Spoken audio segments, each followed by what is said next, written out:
strike! Whirling snow! Let the world come alive! Calm down! Fallen leaves, adorn! Kamisato art! Sumeru!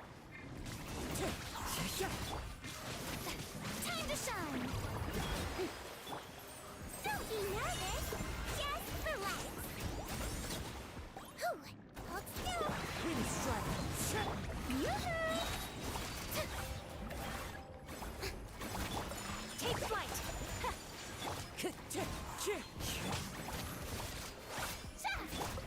You might feel a little prick!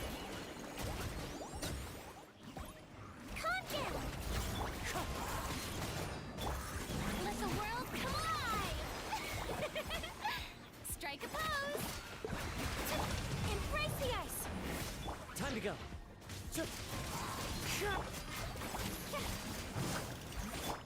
I swear it's for medical research! Clouds high, the birds come! Let my name echo in song! Sakura swirl! Wind strike! You might feel a little prick!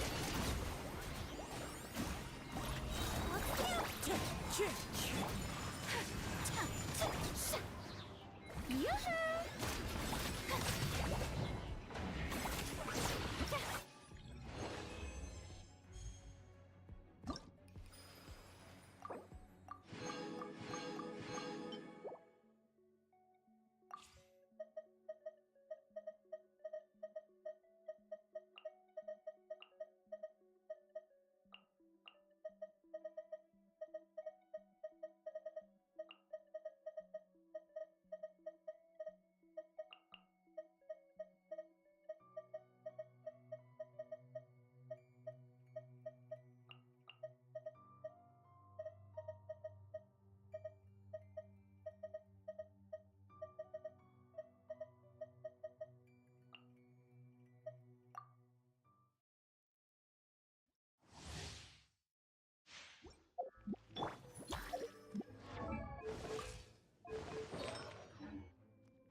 Wind strike!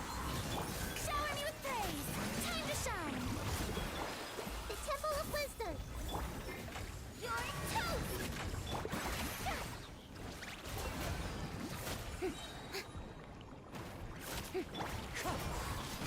Let's make her a little.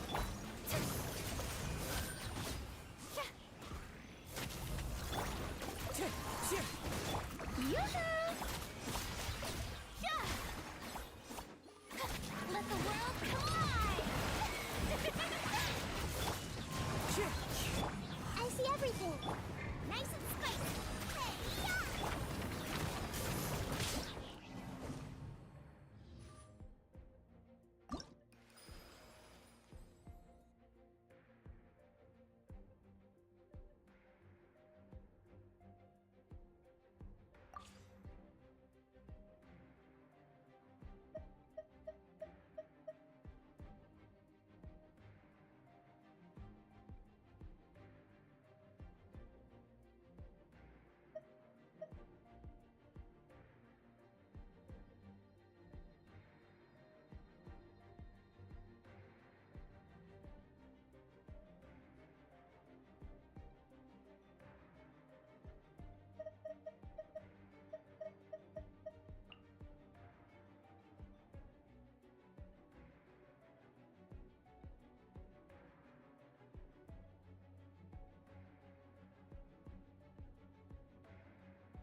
Surf's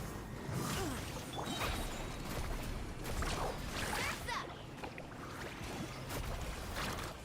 Check this out! Best of luck! Strike a pose! Oh! Time to shine!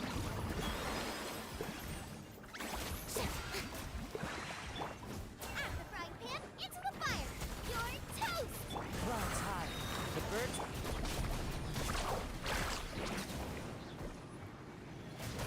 Let's shred, Sharky! Wind strike. Let my name echo in song!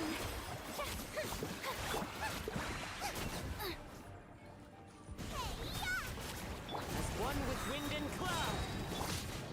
Carving waves! Action epic wave! Whoosh! Nice and spicy! Time to shine! Shower me with praise! Eat this! Time to go.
This is long overdue.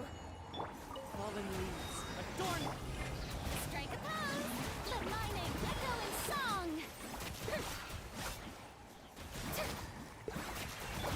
My apologies! Coming out! Sumeru!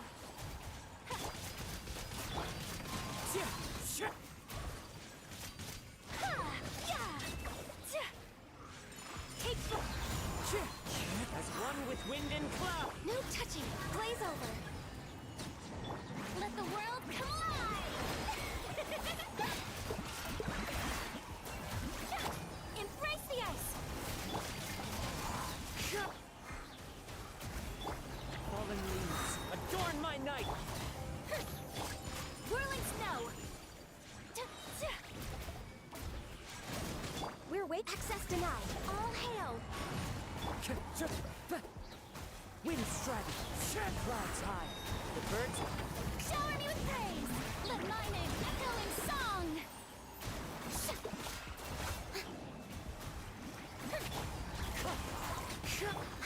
No touching! Blaze over!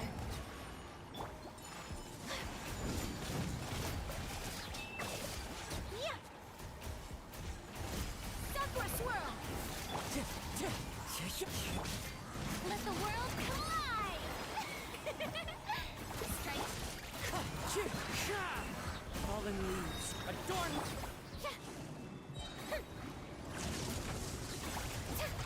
Born of ice and frost, all hail! Wind strike. Embrace the ice! Clouds high. The birds. Let my name echo in song!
him cornered!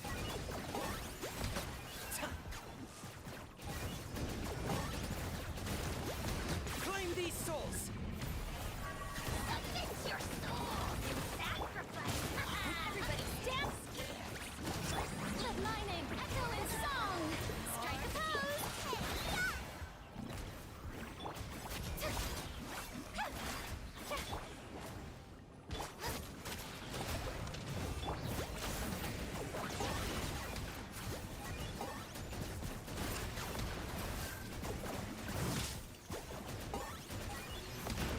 Teamwork is dreamwork! You're toast! Let the world collide! Shower me with praise! Shadow the past, mine to command, locked up! The glory to which none can compare! Measly insect! You must pay! Everybody stand back! Let my name echo in song! Yoo-hoo!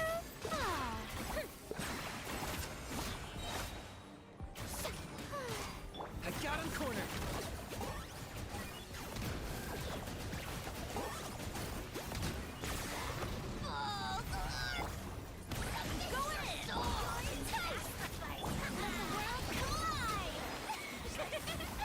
Shower me with praise!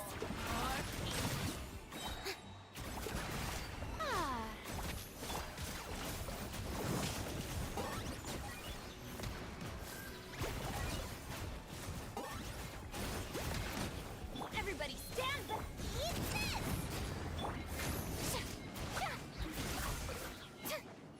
Yoo-hoo!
Let my name echo in song! I'm going in! As one with wind and cloud! Shower me with praise!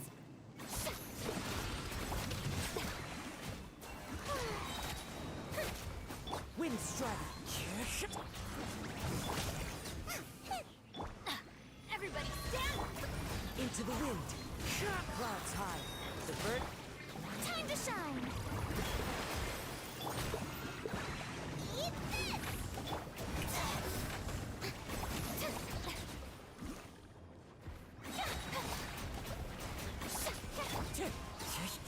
Fallen leaves, adorn my nut! Teamwork is dreamwork! I'm the bright kid! Let my name echo in song! Stop that! Wind wind strategy.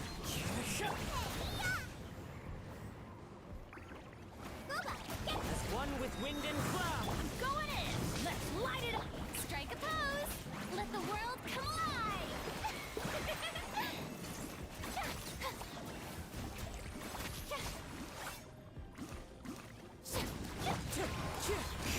Fallen leaves. Adorn. You're toast! Everybody stand back! Let my name echo in song! Shower me with praise!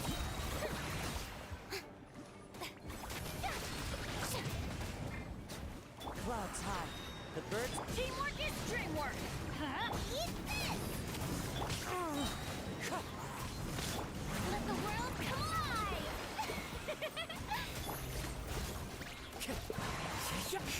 Yoo-hoo!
Wish to Lesser Lord Kusanali for some more valuable books to add to my collection?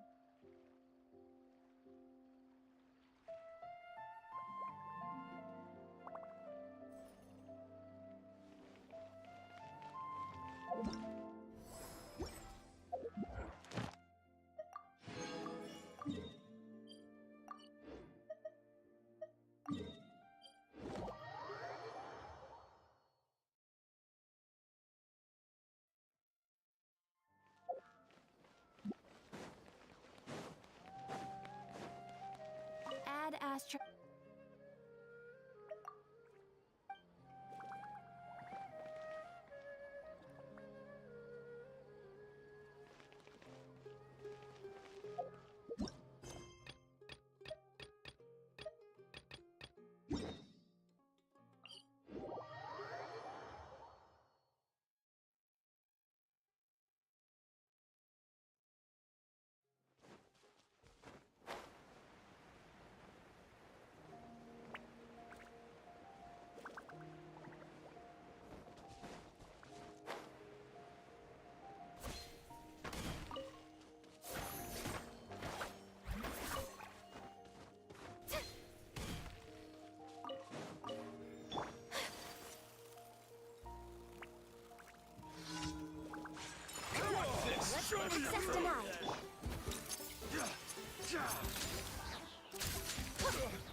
Astro. Thank you for complete.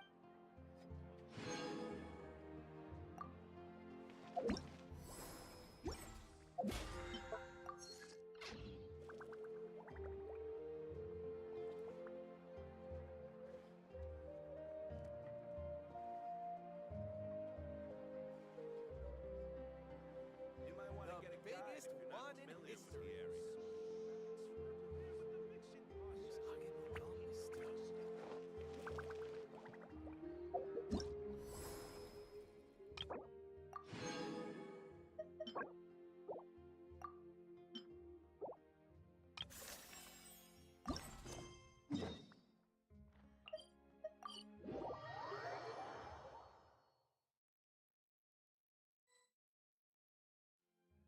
Maybe she overslept. We're here! What's got you all looking so worried? Oh, maybe she's just running late. But I was told she had left first thing this morning. And now Sino's here, but Nilu's still nowhere to be found. We interrogated the people in charge of the caravan on the day of the incident, but they were technically the victims of the case, and all their goods were lost, so there was no evidence to investigate. Their goods are certainly suspicious, but until we recover them, all we can do is to observe the caravan under the guise of protection. We contacted the original seller of the gem. Apparently, he sold the other half to a young man in the desert, but that's all he could tell us. Wait, you think Nilu's disappearance is connected to all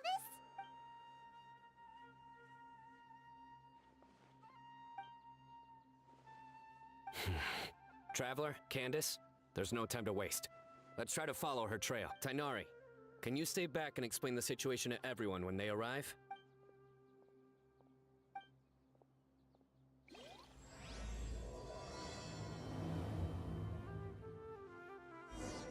Let's start with the Grand Bazaar. We should ask around for clues.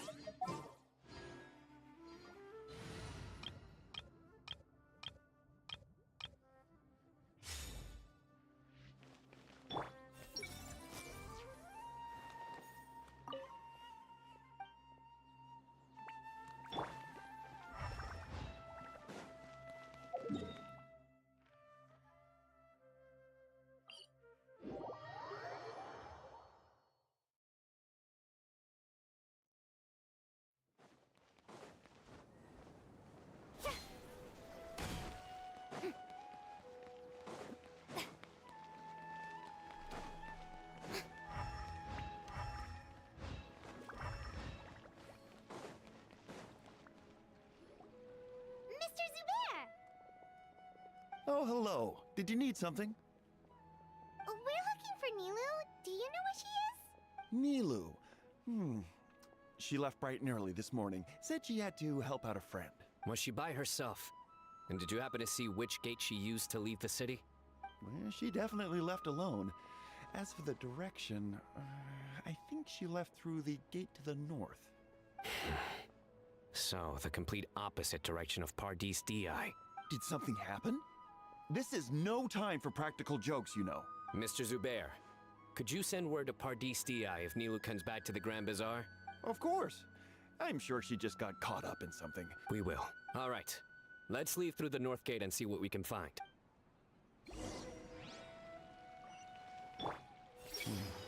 I hope nothing bad happened to her. Be on your way now.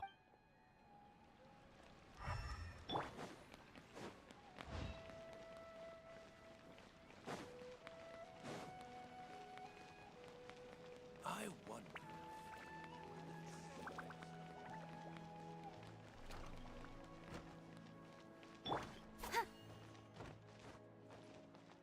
Speed of light. Good? Miss Navita, have you seen Nilu this morning? Nilu? Oh, yes. I saw her head out of the city. She was wearing the prettiest outfit. Which way did she go? That way, I believe. Was there anyone following her? Did everything look okay? I mean, it looked like she was in a good mood. She even stopped to say hello. And no, I didn't see anyone else. All right.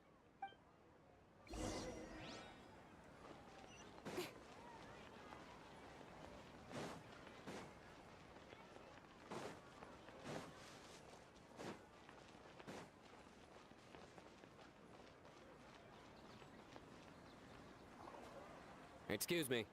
Have any of you seen Miss Nilu from Zubair Theater come this way? Yes, General. I saw Miss Nilu cross the bridge after leaving the city this morning. There was a man waiting for her on the other side. Wait, could that be the person who bought the second gem? Did you see the man's face? Unfortunately, no. He was too far away. Understood. If she comes back this way, tell her to find me at Part East DI. Yes, General. Let's keep going.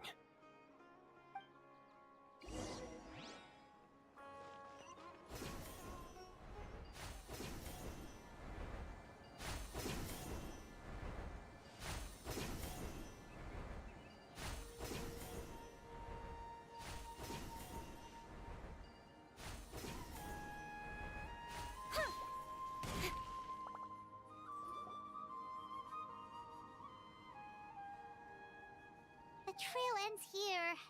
There's no one else we can ask for clues. With this many traces, it's easy to get mixed up. Let me take a closer look.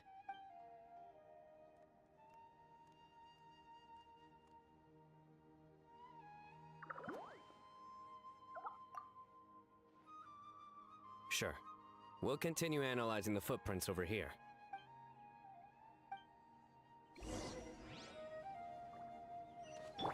Everyone hold A it. man in the desert. It's easy to get mixed up with this many footprints.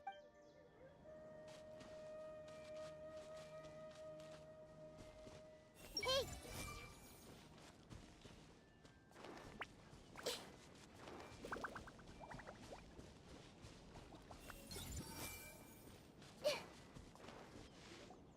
Arasaka, it's you! Why would you need to hide? We're friends, aren't we? Oh, why? Let things slip, huh? Okay, we just have one question. Did you see a girl walk by? Really? Which way did she go? A messy pile of rocks? Oh, that makes sense! Thank you, Arasaka.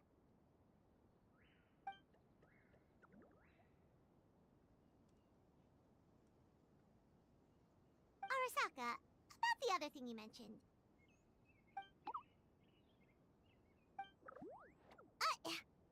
Well, guess that ends this conversation. Well, let's tell Sino and Candace what we learned.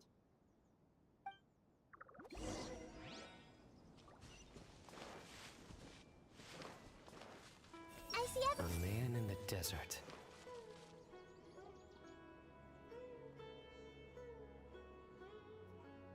The Fane of Ashwata?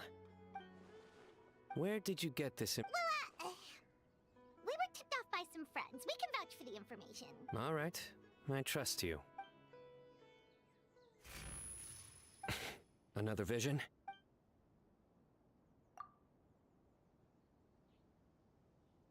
Was Nilu one of the voices? Let's head towards the ruins for now. The vision could mean we're on the right track.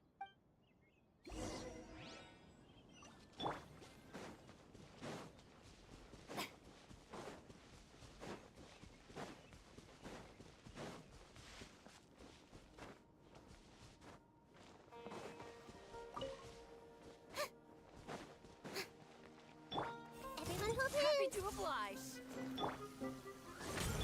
Incoming.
We should be getting close. This area is usually full of treasure hoarders. Nilo could be in danger.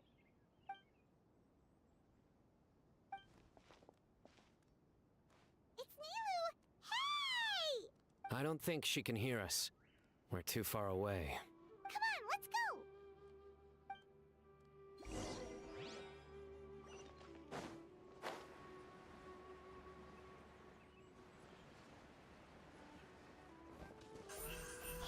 Hey!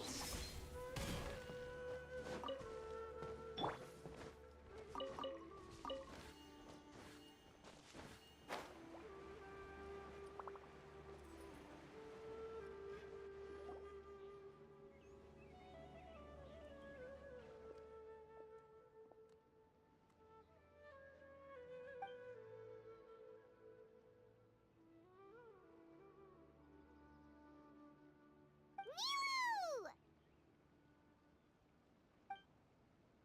Nilo! We knew there'd be a bad guy with you! Leave her alone, you... Huh?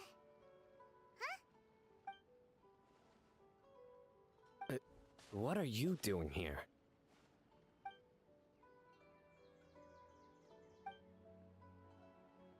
Can't we stick to one question at a time? Oh wait, that one doesn't count! What dreadful cacophony! Are we not allowed a quiet place to practice? Sarouche! Ah, Pale Floater. And my Yasnapati! You know this red floating being? Excuse you! I, Sarouche, am a noble pari, and the Bloom Guard of Quarina. Sarouche is a pari we met in the Vorukasha Oasis. She's really nice, you just have to get used to the way she talks.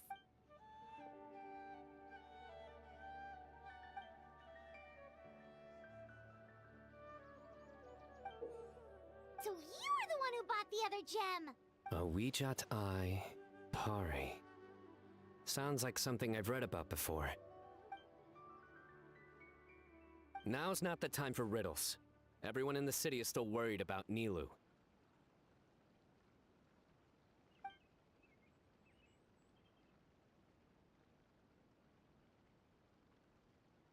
Message? What message? Don't tell me Rashnu fell asleep halfway there. Again? Oh, hearing that name, this is all starting to check out. Who's Rashnu?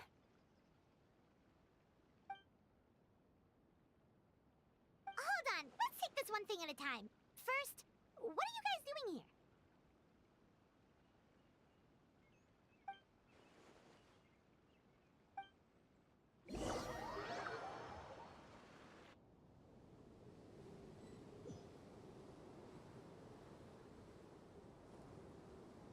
Sarouche, they're here. I've had enough of these insufferable rascals, wreaking havoc in the desert right and left.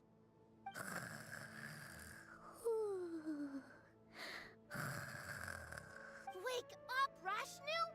We need to teach them a lesson or we'll never get another good night's sleep. I'll trap them with my thorns when they pass by, and you can take care of the rest. Perfect! They don't stand a chance. Let's give them a taste of sheer terror!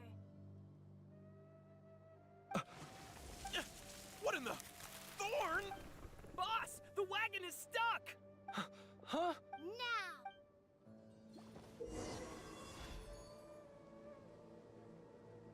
Behold my might!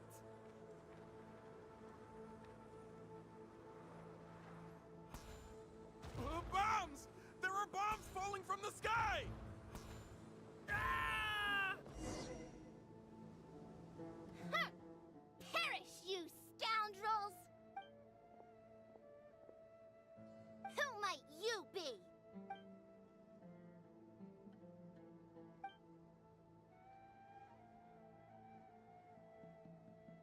Brazen youth! Have you any idea to whom you speak? So you're not entirely ignorant after all. Fine, I'm willing to call it a day. But if those scoundrels continue to disrupt the peace of this land, I will show no mercy!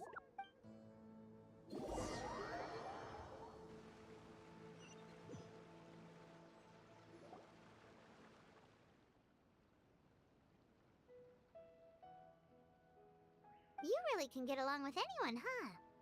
Sethos fulfilled his duty well. I have come here for a monumental task. What task? I heard Lesser Lord Kusanali is currently celebrating her birthday in the city. As her familiars, the Pari have decided to bestow upon her a special gift. As decided by Elder Zervin, the Bloomguard of the Pari, that would be me, will present the Dance of Sebzerus to Lesser Lord Kusanali, a tradition passed down over the centuries.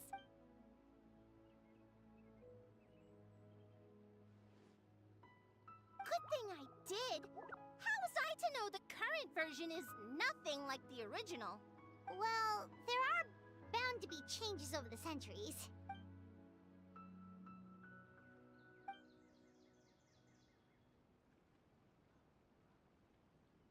I appreciated young Nilu's determination, so I invited her here to practice in peace. Oh, so that's what happened. Feels like we've been chasing bad guys for days, but in the end, there were no bad guys at all.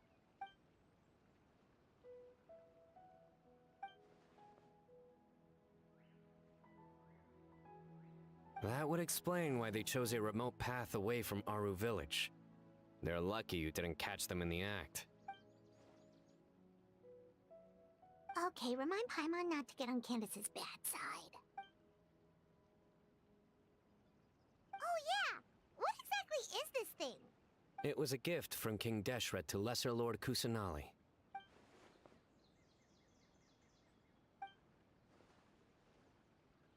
I only know the basics. I never thought these two gems could be connected to the relic from the legend.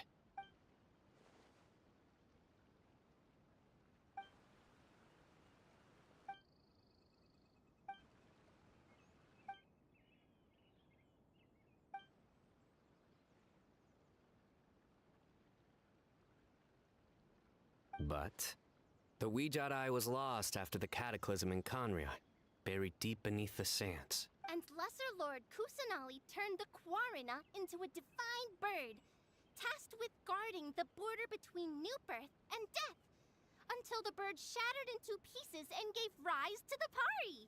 So Candace actually saw things recorded by the Weejat Eye.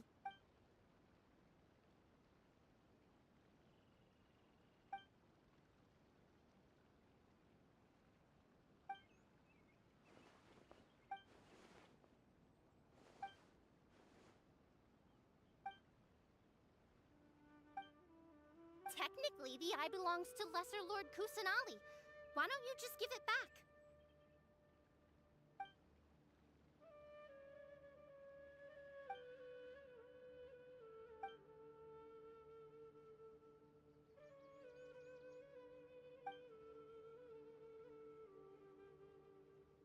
I don't fully understand your reasoning, but if this is the decision of the group, as well as my Yasnapati, then I shall object no further. Well, are you going to let me teach the girl the Dance of Sub-Zeros, or do you intend to drag this on incessantly? She's got a point. Now that we know it was all a false alarm, let's go back and tell everyone what happened. They're probably worried. I'll tell the other Matra to keep an eye out for that caravan. If we find evidence of any misconduct, we won't let them off lightly.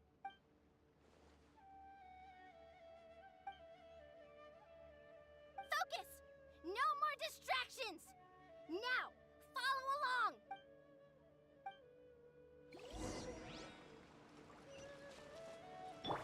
Hey!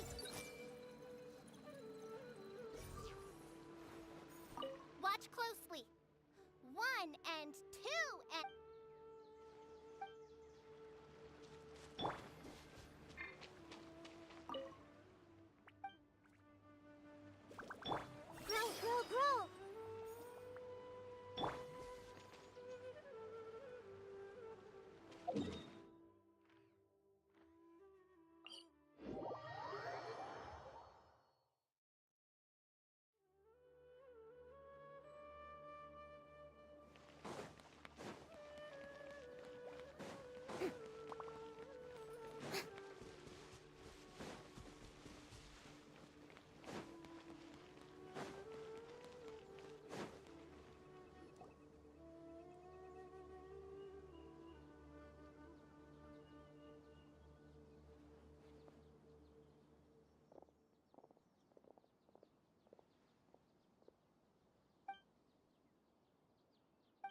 It was all just a misunderstanding.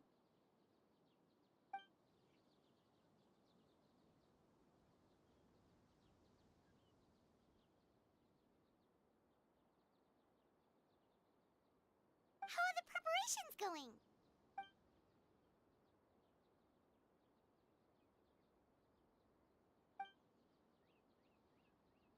I think I'll check it over later, though. We were so worried about you all. It was kind of hard to focus. Great! We don't have to worry about missing the parade!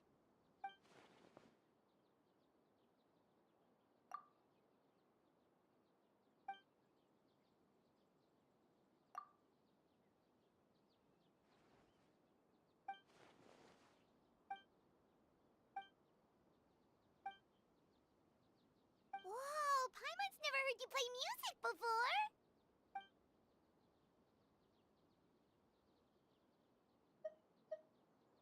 Actually, I have a favor to ask as well. These are the decorations for the flower carriage. Could you bring them to the sanctuary of Surasthana and hang them on the carriage? Oh, it would mean a lot to have the Knight of Flowers personally decorated. You can count on us!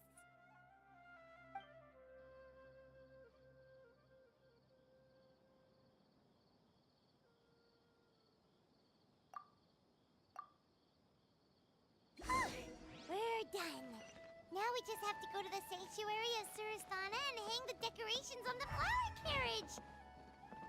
Huh. Wonder what the sanctuary looks like the night before the festival. Let's go check it out. Oh, great Dendro Archon. Please let my application get approved.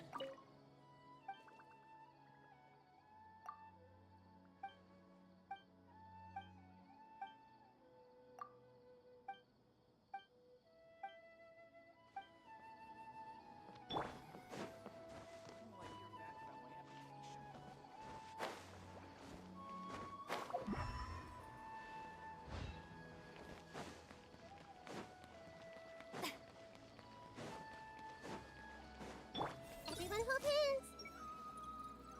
I can hear footsteps. Are there still more students coming to me with their questions?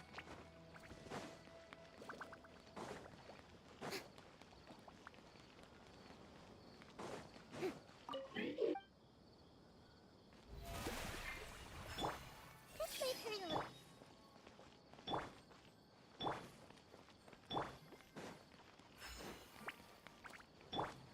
Surely everyone knows quantity cannot make up for quality. I see everything.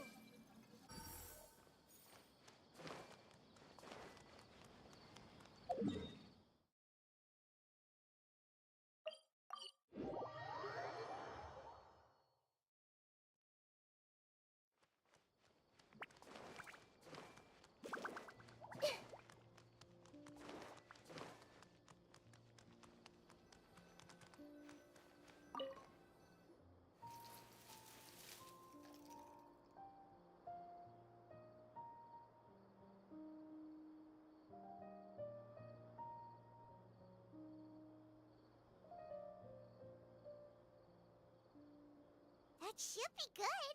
All we need to do now is wait for the parade tomorrow.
Are those Parisaras?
On that topic, I wonder how much it's worth.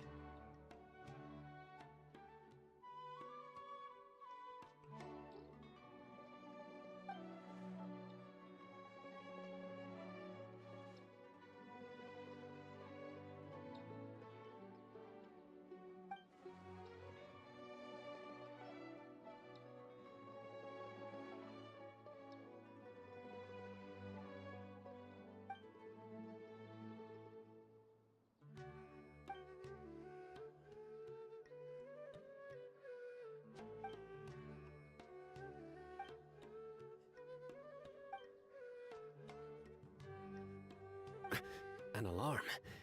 Yes, that's what I heard just now. Dear friends, a critical moment has arrived.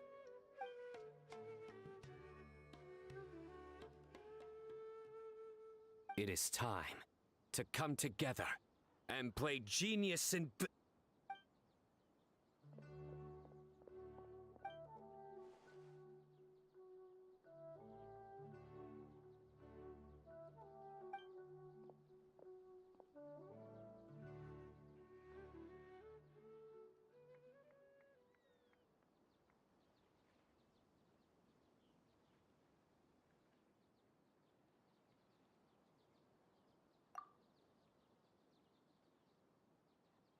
Great Archon, you have a long life ahead of you. Isn't it too early to draw such a conclusion?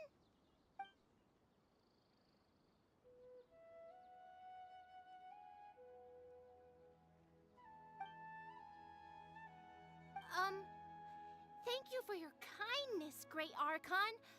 But we Pari have our own duties, and we find the city a bit too noisy.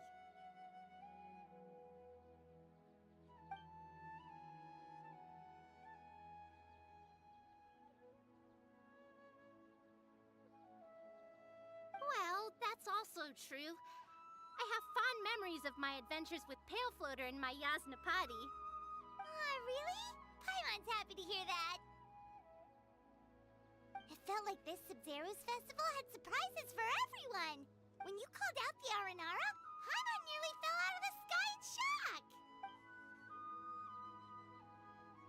No wonder Arasaka was so flustered. He was trying to keep it a secret. Oh, Paimon's sure everyone in Sumeru loved the surprise. It felt like a dream.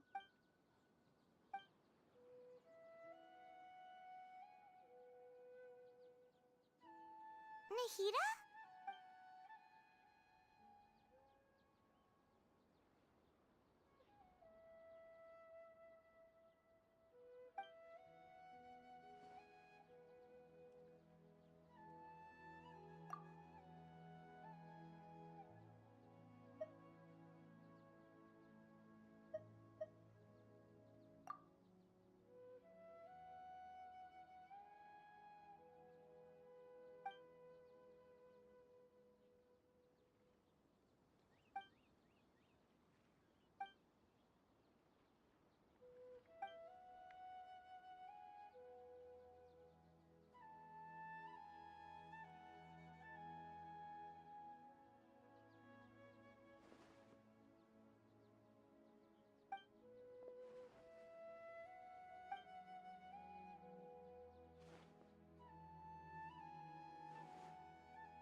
Floater. This spot is reserved for the mighty Pari. Paimon's the only one allowed to float next to her.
Say cheese!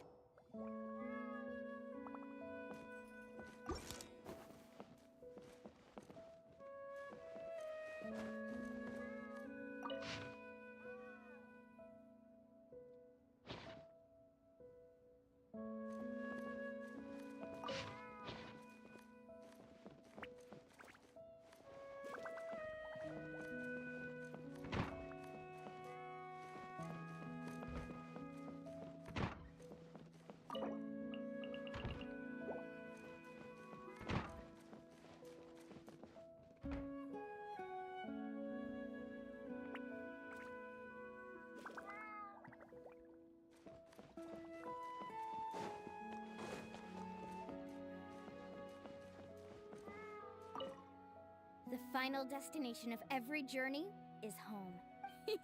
So I knew you'd show up here eventually. Couldn't have picked a better moment. I just got back. Took a walk around the place and then had a chat with Tubby. But now, I'm all yours. Well, you gotta make an effort when you go somewhere new. I always like taking walks and talking to the locals. So, how about you? I'm curious. What do you do to try and fit in when you arrive someplace new? Huh. Sounds very meticulous. So I guess you're the kind of tourist who never misses out on a single highlight, huh? You probably explore every village, walk down every last street, try all the best dishes on all the good menus, tick every scenic spot off the list. I can just imagine it. Ah, traveling with you would be so fulfilling. All right, I'll keep your preferences in mind for the next time we travel together. It'll be a journey into the unknown. I can't wait! Of course, most tourists who come to our tribal land on vacation stick to the popular routes. I could literally navigate them with my eyes closed if I wanted, not even exaggerating. But I never would, because even when it's a road I've been down before, each time I go, it's a new journey. All kinds of things make each trip unique, whether it's the clouds in the sky, the ever-changing weather, the wildflowers by the side of the road, or all the wild animals that give you a fright when they jump out of nowhere. And that's not even considering the tourists who suddenly change their plans and head off the beaten track onto some tiny winding trail. Huh? Oh, no, I wasn't complaining. I actually don't mind at all. Just the opposite, in fact. More twists and turns means a more varied and scenic route, so it's no loss at all.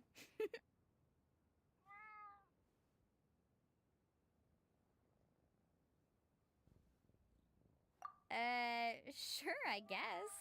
I'll gladly go wherever you want. But remember, if you ever get sick of walking everywhere, just hop onto my surfboard.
anything interesting you want to talk about today? Paimon's heard that everyone from the Collective of Plenty is built like a bricklayer. No, Paimon likes herself the way she is now.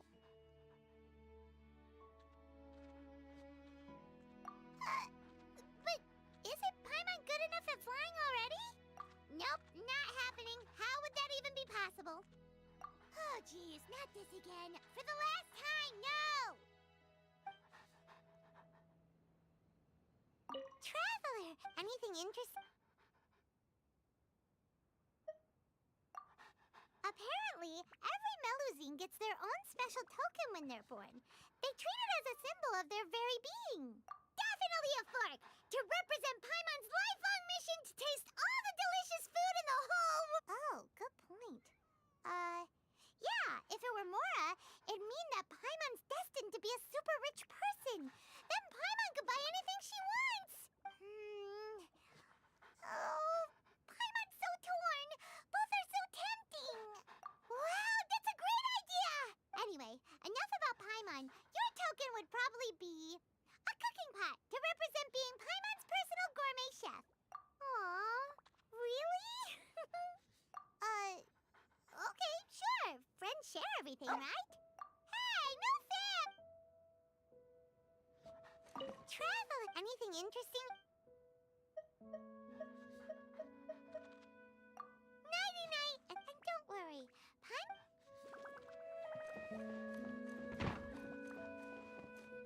Smile!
was too sure of myself. Seems like lots of people don't like carrots.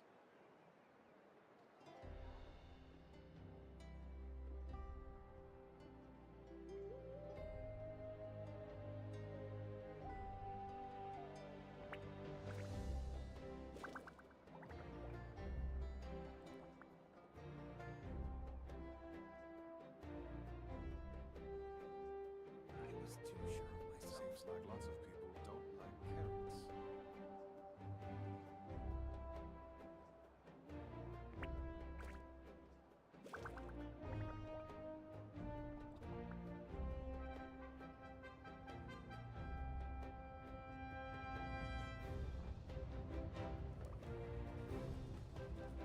I was too sure of myself. Seems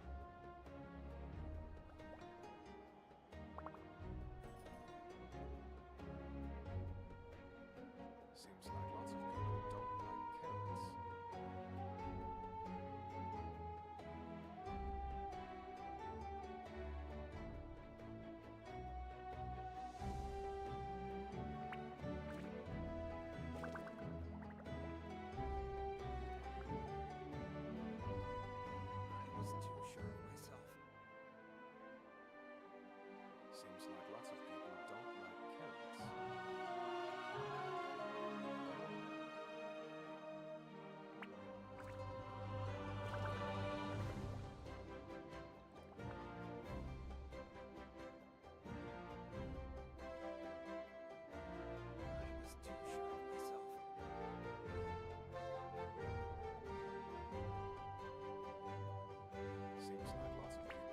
like carrots. I was too sure of myself.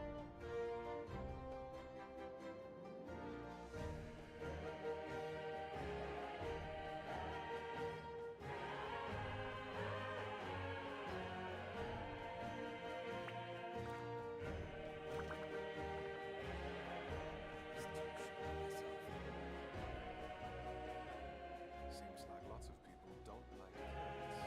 I was too sure of myself. Seems like lots of people don't like carrots.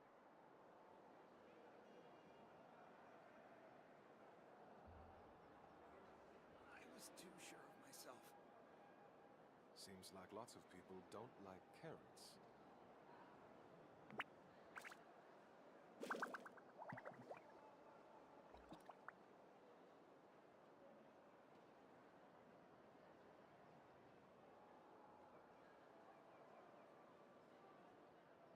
I was too sure of myself.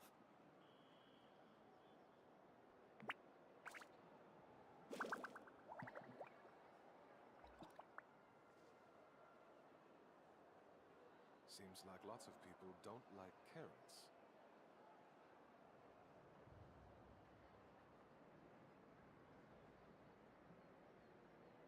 I was too sure of myself. Seems like lots of people don't like carrots. I was too sure of myself.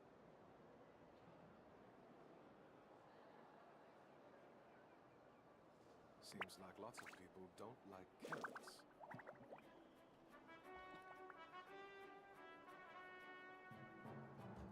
I was too sure of myself.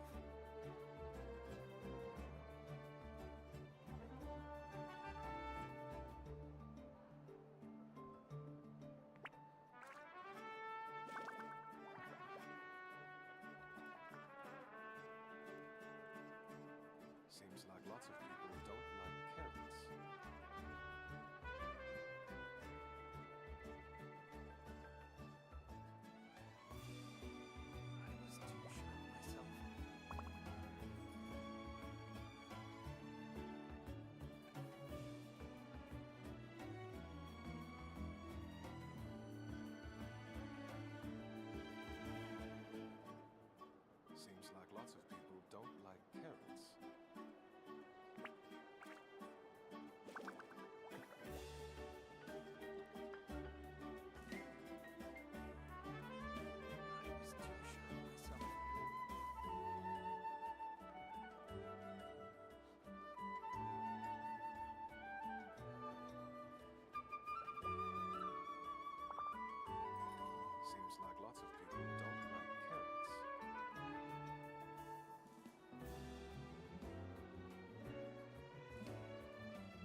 Seems like lots of people don't like carrots.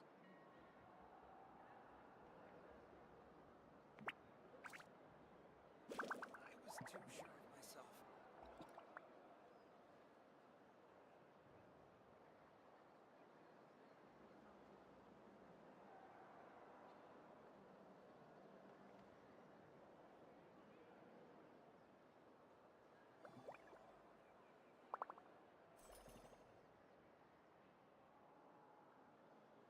Seems like lots of people don't like carrots. I was too sure of myself.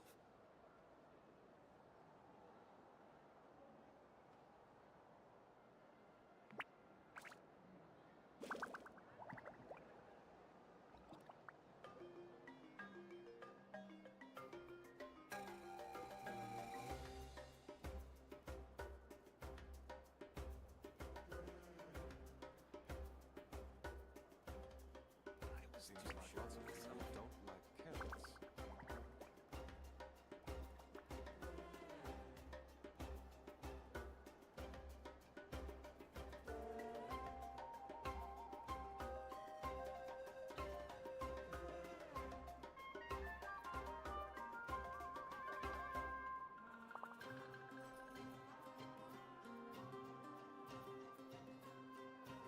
I was too sure of myself.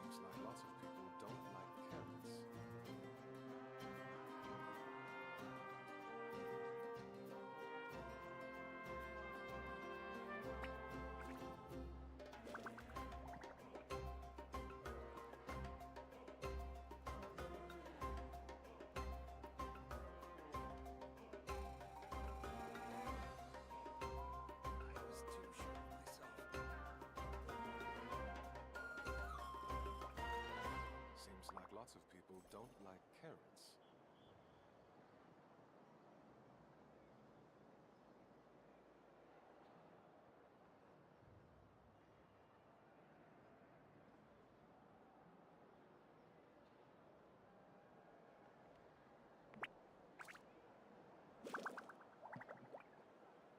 I was too sure of myself. Seems like lots of people don't like carrots.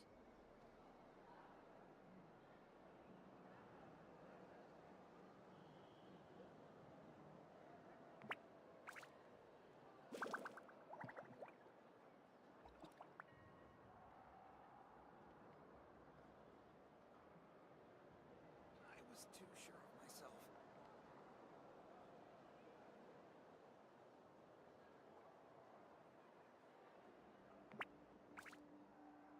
Seems like lots of people don't like carrots.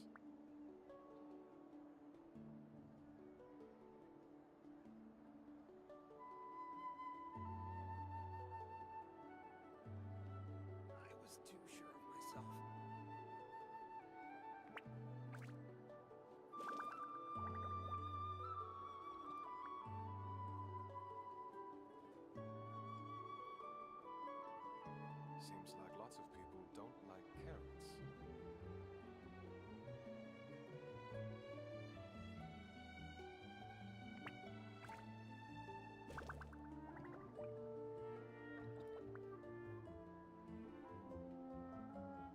I was too sure of myself.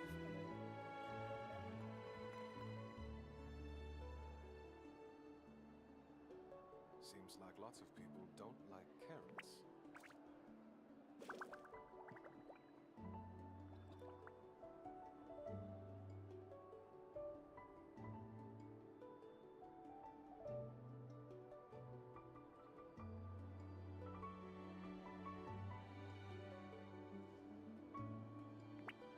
I was too sure of myself.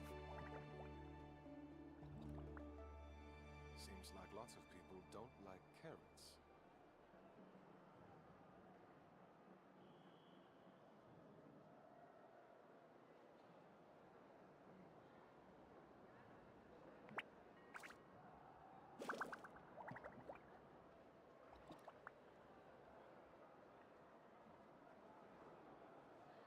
I was too sure of myself.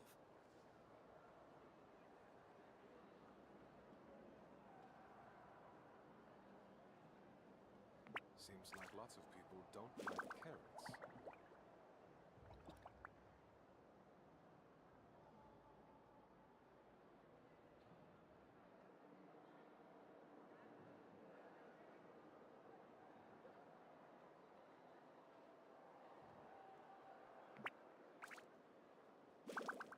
I was too sure of myself.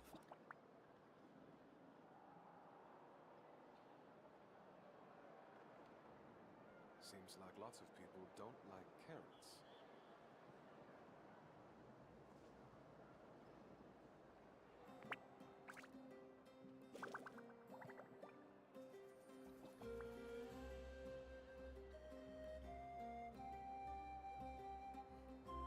I was too sure of myself.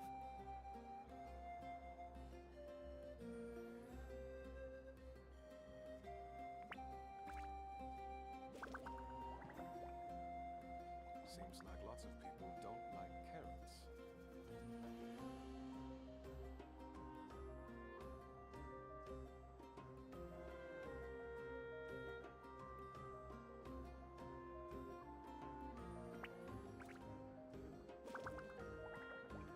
I was too sure of myself.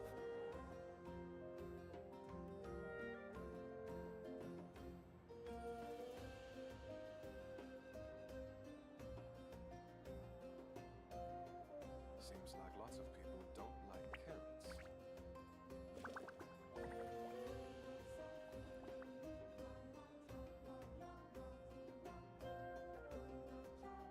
I was too sure of myself.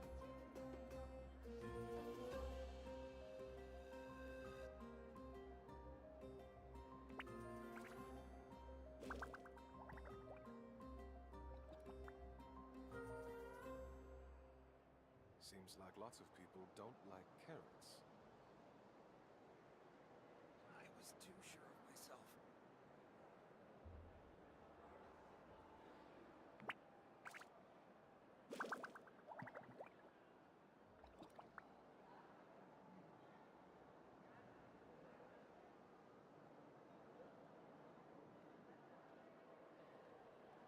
Seems like lots of people don't like carrots. I was too sure of myself.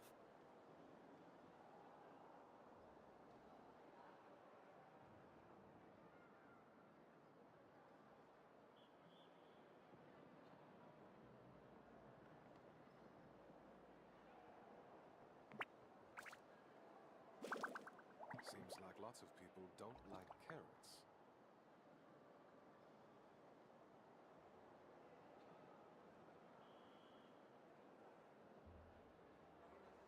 I was too sure of myself.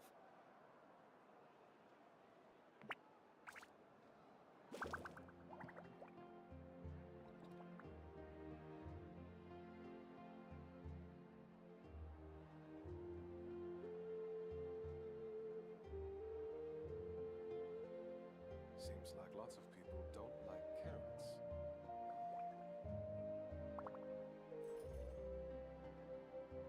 I was too sure of myself.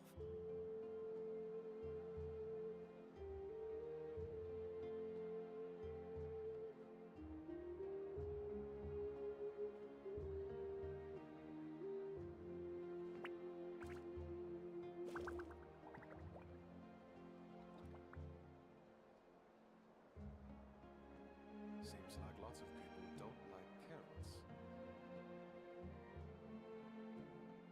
I was too sure of myself.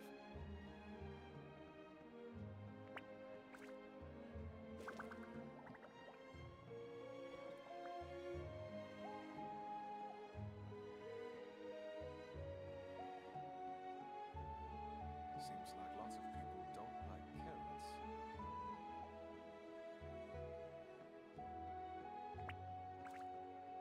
I was too sure of myself.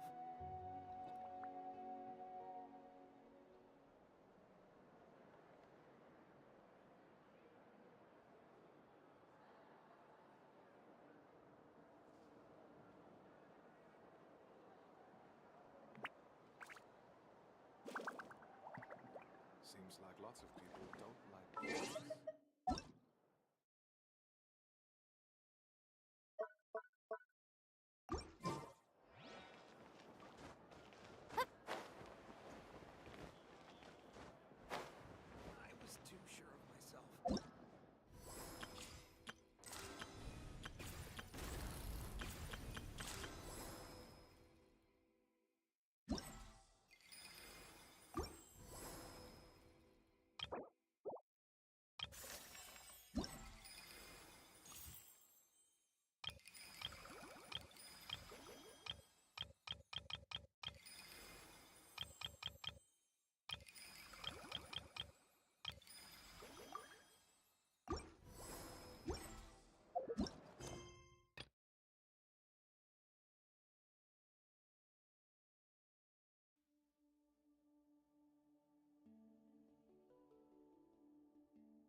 see everything. What a nuisance.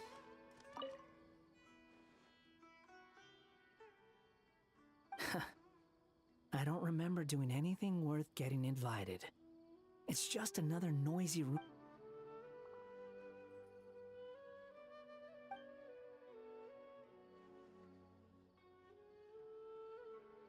You think someone from the Temple of Silence would know when to stop talking? You told them where I was?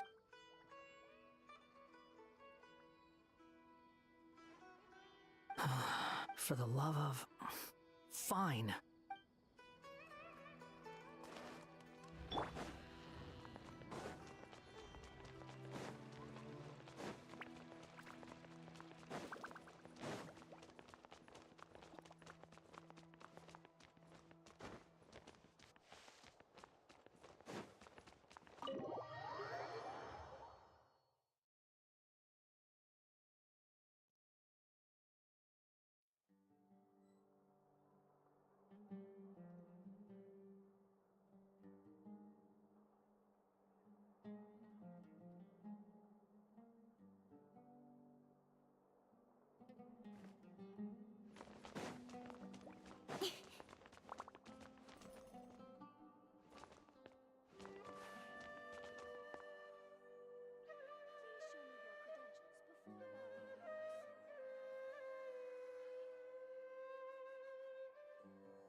a fact that talent is more important than... Stage, one.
Shilonen, good thing you're here.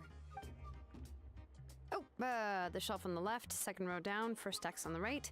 That one's yours. And the garden hoe belongs to Ignal, and the hammer is Pakal's, so make sure you take the one that's yours. I haven't even said why I'm here. But looks like you're about to head out for a break. Yes, but I am going to take it right here. The temperature is just perfect today. Really? But doesn't it feel a lot hotter than usual? Exactly. In hot weather like this, customers don't tend to stick around and talk when they're coming to place orders or pick up. I see. Sure, sounds good to me. Hey, Shilonen! Oh, Traveler, Paimon! We meet again. You two seem to be in good spirits. How's your Pilgrim's Chronicle been? Run into any issues? Oh, good. It was also my first time receiving a Pilgrim's Chronicle, even though I've already turned it over to you.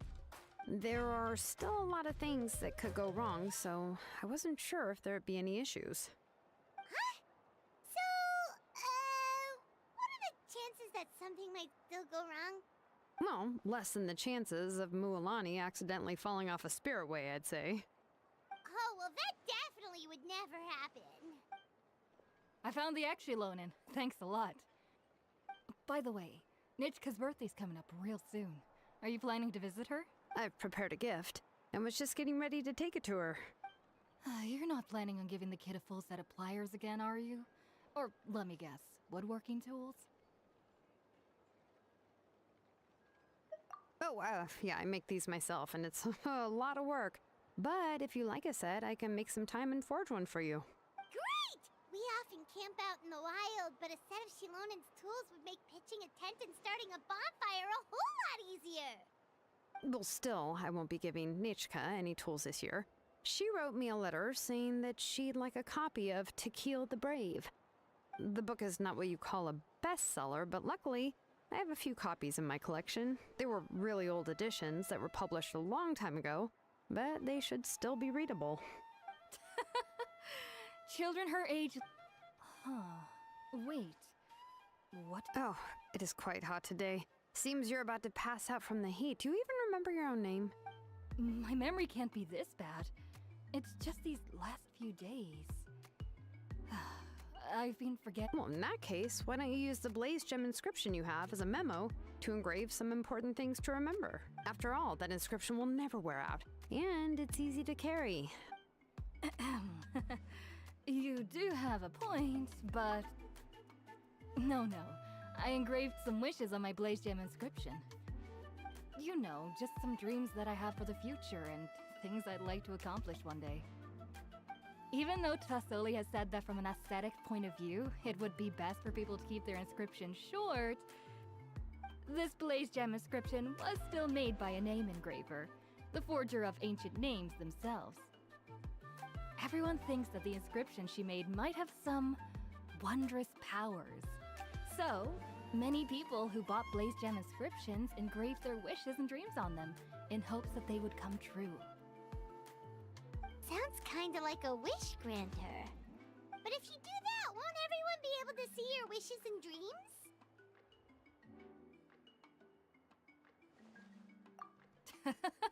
Don't worry. We usually ask Tlatholi to add the inscriptions for us. She has a unique method of engraving. With her method, the light must be at a certain angle in order to see the text. Without the right angle of lighting, the blaze gem inscription will just look like a pretty stone. That's true. In the end, a blaze gem inscription is essentially just a piece of rock. Making wishes to it is like shouting into an echoing valley. The only one who will answer is yourself. But using it as a journal for your wishes is also fine. Carrying them with you and taking a look from time to time can be a good source of encouragement. Well, as long as you don't suddenly change your mind and want to take your wishes back, that is. And I don't think anyone would willingly part with it either. They're not cheap and very hard to get. If you ever... Still, it's really strange. Given Auntie's skill, how could it take so long for her to make one? Oh, well, I hope someone... It's true. Chevin would totally have put that in her ear. At least she and little Nachka are better off now. I was really worried about their family at first, and was even planning to send them some... huh? What was I planning to send? All right, if you stay out in the heat for any longer, I'm afraid even the inscription won't be able to save your memory. You should, go back. Yeah. Right. Right. Please give my regards to Tlatholi and Nachka.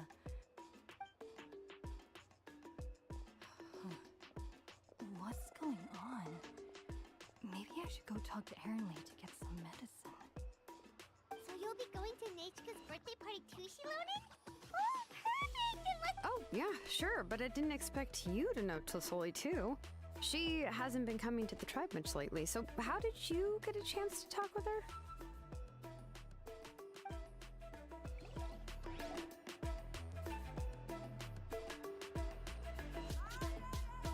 Oh, so that's how you met her.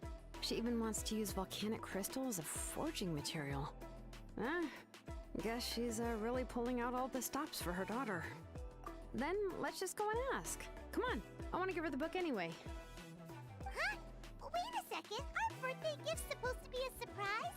If we ask Nachka, then she'll know what gift we'll be giving her. And that would ruin the surprise. But if you don't ask her, then how will you know what kind of present she would like? Here's another idea. Perhaps you can also give her a storybook based on what she wrote in her letter. But shouldn't we give it a little more thought? If we all give her books, it might seem like we didn't put much effort into it. Shilonen, have you really never asked her what she would like the most? There must be something else she'd like besides books. Unfortunately, no. Nachka's illness has kept flaring up over the past few years. Apparently, she couldn't do anything during that time other than rest in bed. She didn't even have the strength to talk to anyone. It wasn't until recently that she started to recover from her illness and regained strength to write letters to others. Anyway, there's no need to overthink it. Worst case scenario, I can split the book into 2 volumes and we can each give her one. Yeah, even though it would ruin the surprise, we could at least get her something that would make her happy. Anyway, could you tell us a bit more about the book that you're getting her? Is it really that unpopular? Well, it's a little difficult to explain. You see, there are actually 2 versions of To Kill the Brave. The premise of the book is pretty straightforward. It's basically about a set of twin brothers working to defeat a demon lord. But after defeating the demon lord, the older brother, To Kill, discovers that the king's spirit has possessed his younger brother, Remok. In the ending of the original story, the older brother kills his younger brother to defeat the demon lord, before jumping into a volcano.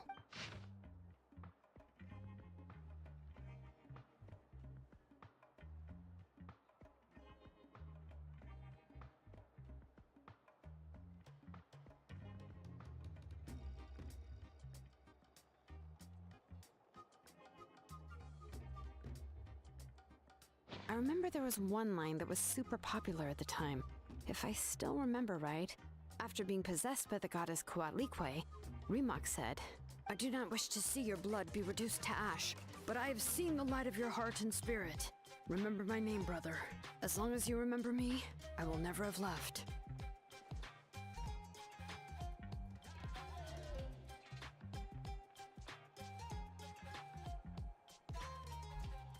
The other version was released only recently. The author heard a suggestion from someone and suddenly decided to try and make a stake in the fairy tale market, so the story was revised. In the revised version, the brothers killed the demon lord together and both survived. According to the author, this gave the story a happy ever after kind of ending. However, the revised version was not well received. After a month on the market, it had hardly sold any copies, and the books were the store owners desperately tried to get rid of the book, and have resorted to all sorts of promotions and discounts to sell it. Even now, the only edition of To Kill the Brave you can find in the market is the newer one, whereas the older edition is nearly impossible to find. Anyway, I couldn't bring myself to give such a poorly rated book to Nechka, so I spent a few days looking and managed to find a few copies of the old edition in a warehouse. I picked out a copy that looked relatively new and wrapped it up as a present for Nechka. If you're interested, I can give you this extra copy to read. The pages are pretty old though, so please be gentle with it. Oh, and here's a copy of the newer edition too. They gave me a free copy when I went to buy some chocolatl. So that's how they're trying to sell off the book. Could it really be that bad? Let's get going. Telesoli lives pretty far from the tribe, so it'll take us some time to get there.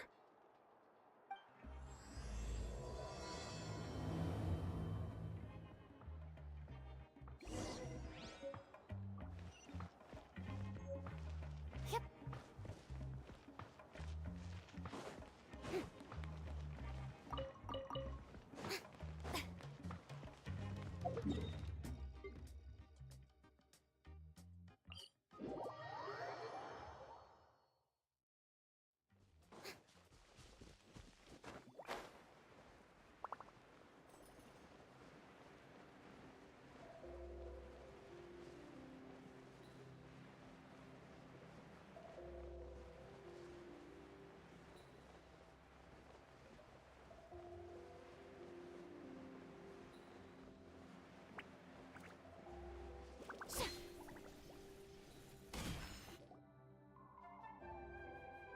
Go on now, Yengu. Hey, Tlasoli, we're here!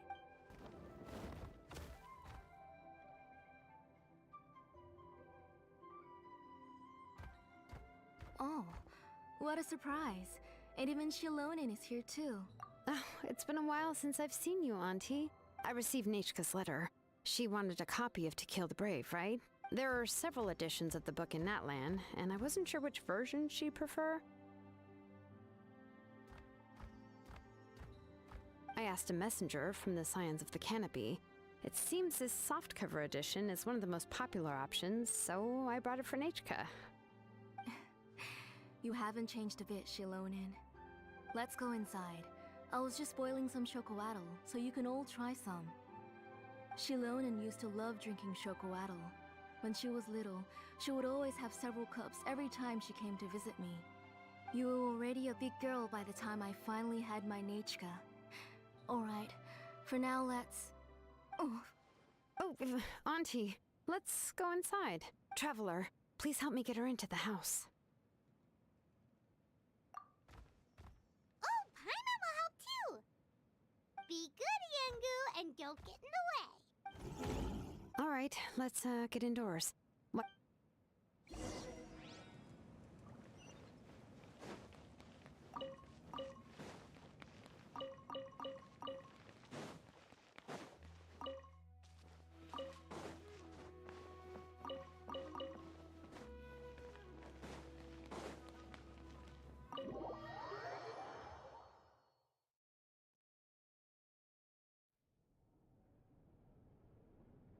Sorry.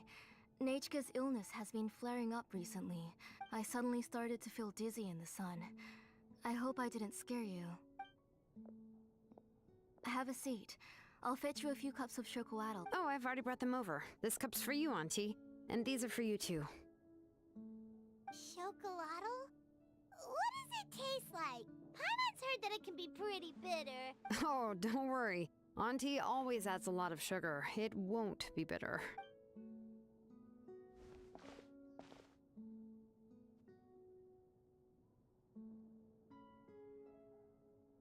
The last time you came to visit, you were still just a kid. But now you're a pillar of the Children of Echoes. Oh, well, it's all thanks to the drinks I had here and the books I happen to read. We heard that you two are from the same tribe, but Paimon had no idea you were so close. When I was little, my parents were always talking about how skilled Auntie was at forging ancient names and how she was a good role model for the rest of us. The moment I became idle at home, they would toss me into Auntie's workshop to watch and learn. Then I would have your parents go back, boil you a pot of chocolatl, and let you play in the house. Yeah, and then I would drink and listen to you banging away with your tools in the workshop. But eventually, she moved out of the tribe to find some more space, and I didn't have the chance to visit again after that. But why did you seem so familiar with the place when you went to the kitchen for the drinks just now? Because the layout of this place is identical to her old house. Let me see. Yeah, that should be Nechka's bedroom then. That's right. I remember you used to hunker down in the room to read and draw. But you're all grown up now. Even if you wanted to live here, I'm afraid you've already outgrown Nechka's bed. That's how Nechka sees Shilonen too. Whenever she's feeling better, she always asks me when her pen pal sister will be coming to visit. Well, yeah, I'm here now, and even brought a gift as an apology. I'll leave the book here. You said Nechka asked you for the book? I hope it wasn't too much trouble to get. Really, I'm surprised that she even asked you for a present. Maybe I've been too strict with her. Oh, really? Well, I'd say I really haven't done enough to deserve the title of Big Sister. Yeah, I wasn't able to help her when she was sick, and I didn't even come and visit her that many times. Don't be too hard on yourself, Shilonen. You have great responsibilities as the name engraver of the tribe. The responsibilities on your shoulders also became far heavier when I gave up on my work. You just had more important things to tend to, Auntie. No one in the tribe blames you. We all know that Nechka needs her mother's care. But that doesn't change the fact that I gave up on my work. And even now, I still have not found the courage to pick up my hammer again. I'm sorry to leave you to shoulder all the responsibilities alone, Shilonen. Oh. Ooh, why so somber all of a sudden? Don't be so sad, everyone. Hasn't Nechka gotten better lately? Oh, relax, Auntie. I can handle the work. But once Nechka is back on her feet, you should get back to work and let me have a vacation. You'll be the one who's busy then, and I'll be sitting at the side drinking chocolatl and cheering you on. If that day really comes, you can have as much chocolatl as you like.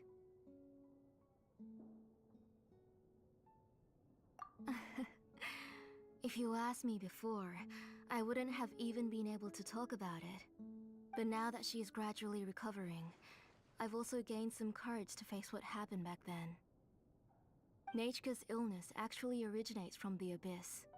That night, I was in the tribe, having a discussion over the forging of new ancient names. Before we could finish our discussion, the alarm started to ring outside. A horde of monsters from the Abyss suddenly attacked the tribe, so everyone banded together to fight them off. I joined the fray as well, and it wasn't until the monsters were repelled that I got back home with some guards from the tribe. But Nechka was gone. I can't remember how long I spent searching for her. Maybe for 2 or 3 days. In the end, we found Nechka at the bottom of a short cliff. She was holding a dried up embercore flower in her hand, and there were traces of abyssal corruption around her wounds. I know. It was all my fault. Before the incident, Nechka had asked if I could forge an ancient name for her. Work was busy at the time, so I told her that if she could find an embercore flower, I would use it as material to forge her an ancient name. Oh, Nechka, my daughter, my Nechka. I was holding her. I was the one who decided to move my workshop to the outskirts. Oh. Whoa, hey! It's okay, right? She already has the strength to write letters now, doesn't she? Well, Shilonen has even brought her a gift. Sorry. I just can't control myself whenever... Phew. Alright. It's not every day that we get guests. I asked someone to buy some ingredients for me. So, why don't you stay for dinner tonight? I'll make some shrimp bisque, grilled fish and mint sauce, and tower tacos. I'll help. That sounds like a lot to make, and we don't want you to tire yourself out. Thank you both, but don't worry. It's just a few dishes. I'll be fine. You three just need to make sure everything gets eaten up. I can't eat a lot at this age. Oh, we haven't had anything to eat yet, so don't worry. We'll make sure there are no leftovers.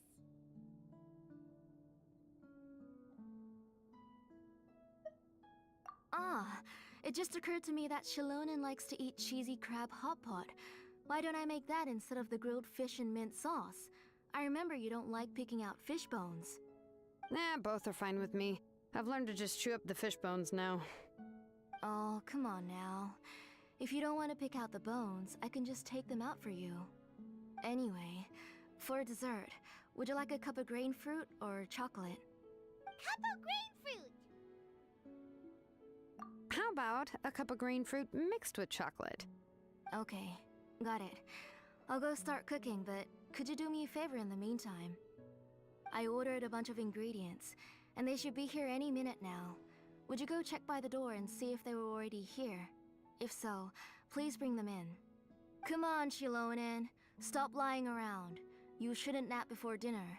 It'll ruin your appetite. Hey, I'm not a kid anymore, you know.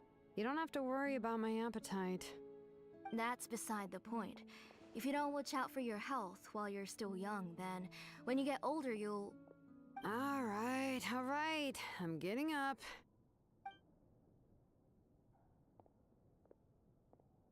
We'll go check on the ingredients with Shilonen. It isn't far, so it shouldn't take us long.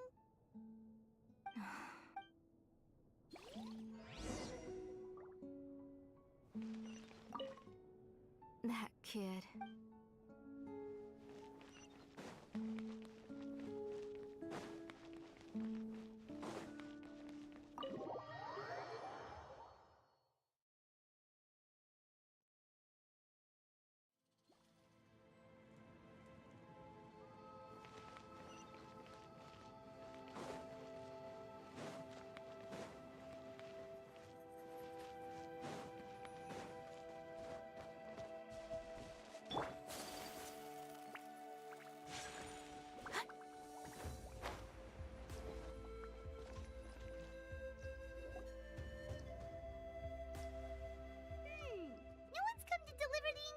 Yet. Paimon thought we'd see someone come flying down on a Yunkasaur as soon as we came out. A messenger from the Scions of the Canopy wouldn't be flying here. They usually come climbing down the cliffs nearby. No need to look. There isn't anyone on the cliffs.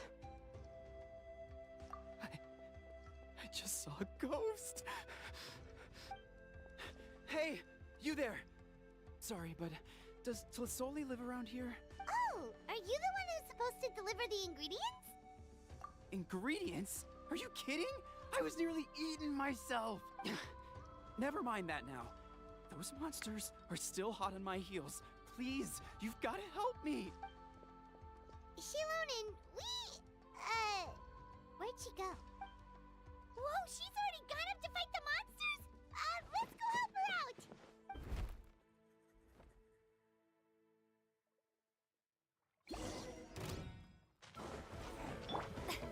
Let my name echo in song! All right.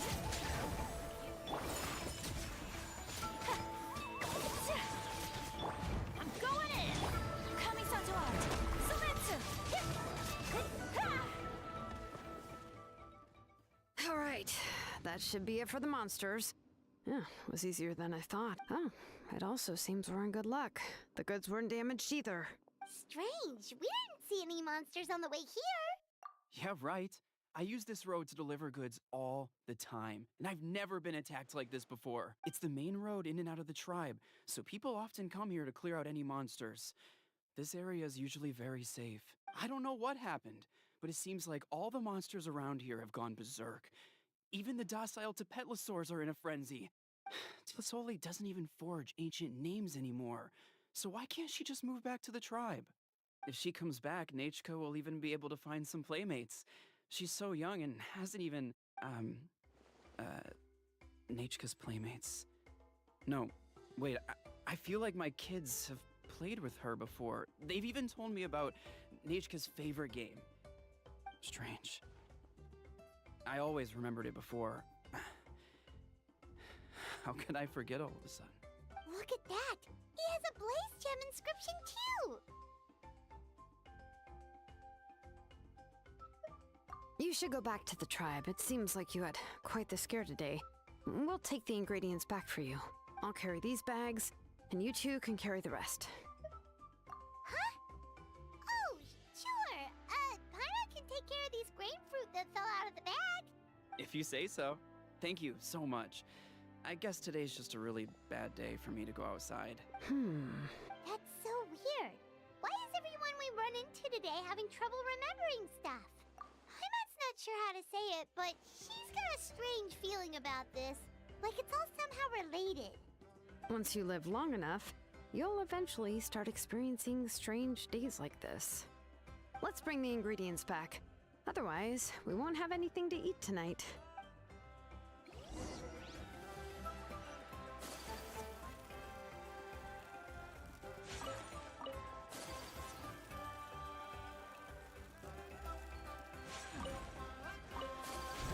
Take flight! Let's do this then! Hold that pose! Shower me with praise! Yes, you are. Let's light it up!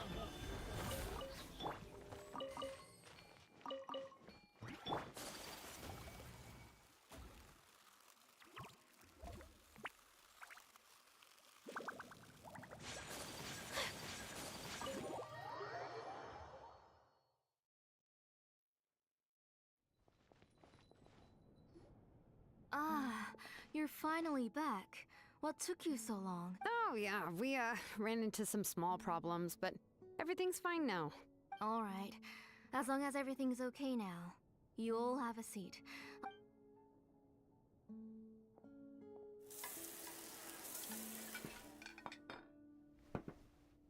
Whoa, there's so much tasty food! You're amazing, Tlisoli! They were all pretty simple dishes to make. Don't be shy. Dig in, everyone. Paimon will help herself. Paimon will have some of this, and this. Oh, and this! Ooh, yeah. Can I get another serving, please? You're done already? Do you even chew when you're eating? Of course! Didn't I say that I chew up the fish bones? I'll have just one more fish and leave the rest for Nachka. It's okay. Just go ahead and eat all you'd like. Nachka can't eat these dishes anyway. Her body is too weak to digest these kinds of things. I'll just make some broth for her. Oh no, but Paimon thought she'd already recovered from her illness. Injuries caused by the Abyss cannot be undone. The doctor said the fact that she's stable is already quite a miracle. But it's okay. Nachka can talk to me now and can even hold my hand. That's more than I could ask for, even if she will never again know that I am her mother. What do you mean? The doctor said the Abyss has had an irreversible effect on Nachka's soul. She's lost all her memories from before she was injured. The doctor also said this sort of memory loss isn't like simply forgetting something. Rather, she can no longer remember anything from before that fateful day.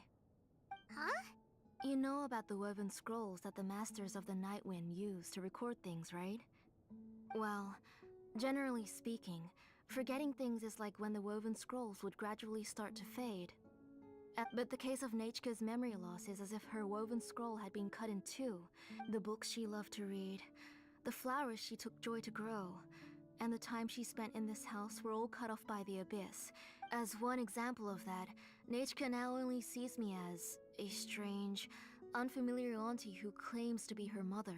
She's a good kid, and doesn't want to upset this lady who's been taking care of her so much, but I've always had a feeling that she's constantly wondering about things like, where is her real mother?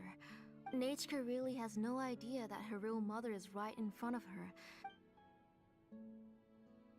So you plan on recreating Nechka's woven scroll all by yourself?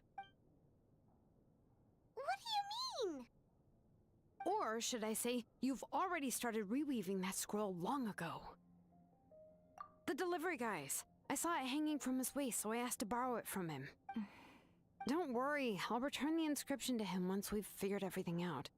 These things aren't cheap, after all. When did you know? Yeah, I noticed it back when Blaze Gem inscriptions suddenly became popular among the tribe. It was then that I also noticed that everyone wearing Blaze Gem inscriptions had varying degrees of memory loss. Traveler, you've picked up on it too, haven't you? Accessories made using ancient names forging techniques. For what's only supposed to be a pretty souvenir, this inscription contains a phlogiston engraving with a truly overkill level of complexity. The shapes and patterns of these engravings are also identical to that of an ancient name. By making just a few slight adjustments to the layout and connections of the main pattern, you can pretty much qualify this Blaze Gem inscription as a bona fide ancient name. And yet, you've never told anyone about these engravings in the Blaze Gem inscriptions that can be activated at any time.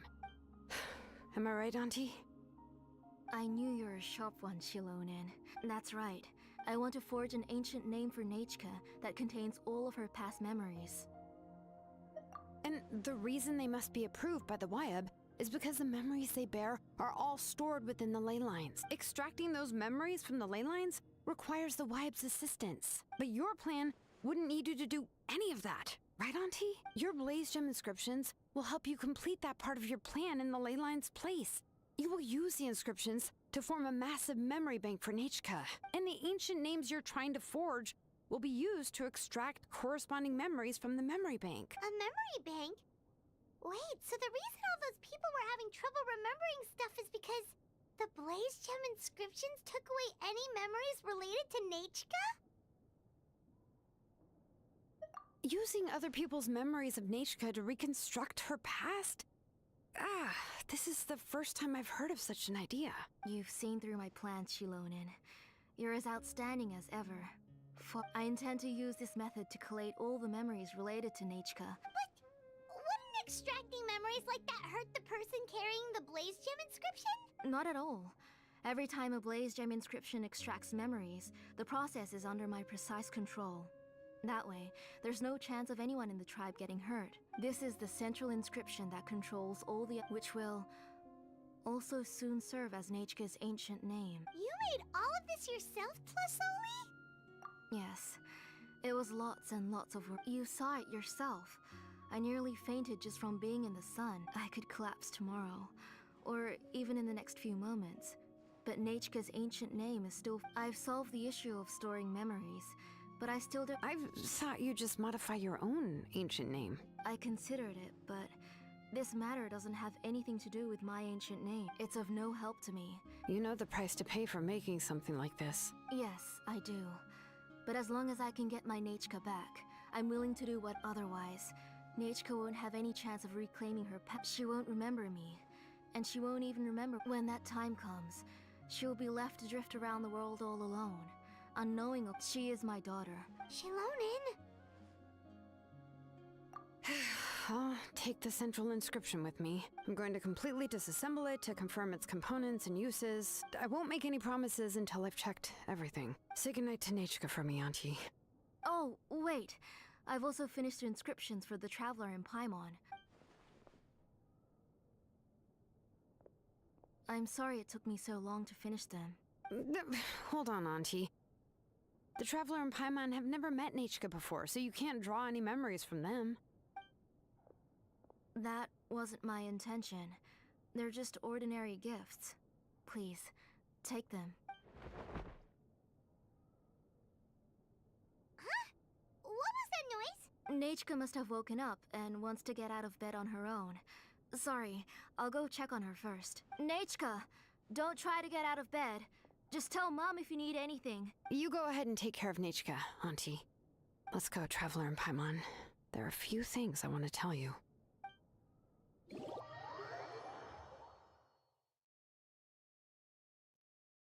Let's head back to the tribe first.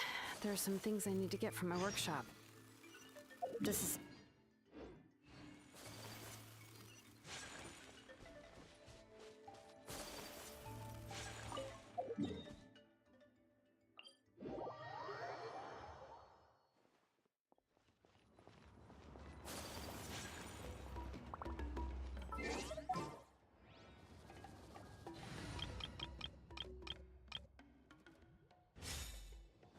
Okay.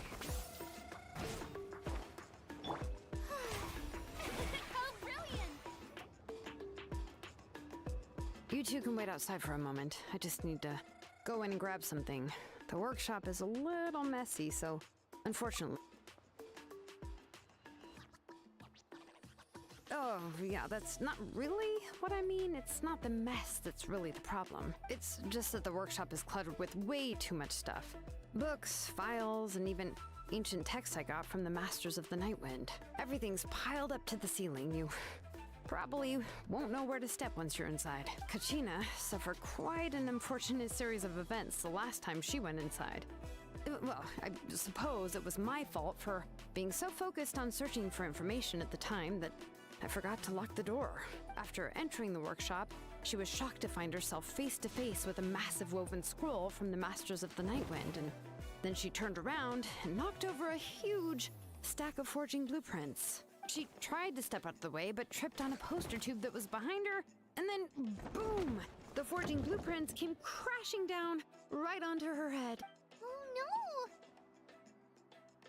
She's lucky I noticed in time. I found Kachina in a daze and managed to save her before an entire set of the history of the Children of Echoes was about to bury her. I then dragged her up to the second floor. Ever since then, Kachina always waits outside the door and doesn't dare take a step in whenever she comes to see me. Yeah, you're an artisan and craftswoman after all. We thought there would be weapons and armor hanging all over the place. But it seems more like a library than a workshop. Well, my primary work is forging ancient names, which is much trickier than making swords and tools. Aside from the necessary craftsmanship, I also need to consult many ancient texts. You probably already know that each ancient name represents a certain spirit. In other words, the essence of an ancient name is the physical manifestation of a certain spiritual will. And as a name engraver, when I'm working on a new ancient name, I'm not only trying to give it a physical shape, but more importantly, I'm also trying to understand the spirit contained within the name. And to do that, I have to collect as many related stories as possible.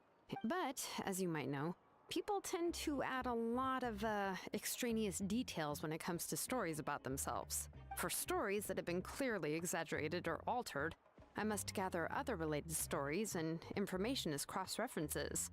This way, I can filter out all the absurd and exaggerated details and restore the person's life to its true nature. Only in true stories can you find the authentic spirit. And this is the only way for the spirit to become an ancient name that matches its essence.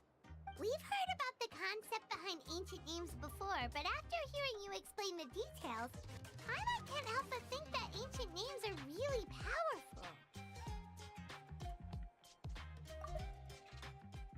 Well, no matter how powerful ancient names could be, they would never be able to suddenly turn into a blade or allow you to smash through an entire cliff in one punch. It's just a form of spiritual power that's passed down from generation to generation. It doesn't, well, take your own names, for example. From the moment you appeared in this world, some person had already prepared a blessing for you, and that person then condensed this blessing into your name and gave it to you as a gift. It may feel like the moment you received your name is already in the past, but it will always stay with you and move with you in the future. Names are blessings for the future from people standing in the past. Well, that's what Auntie once told me.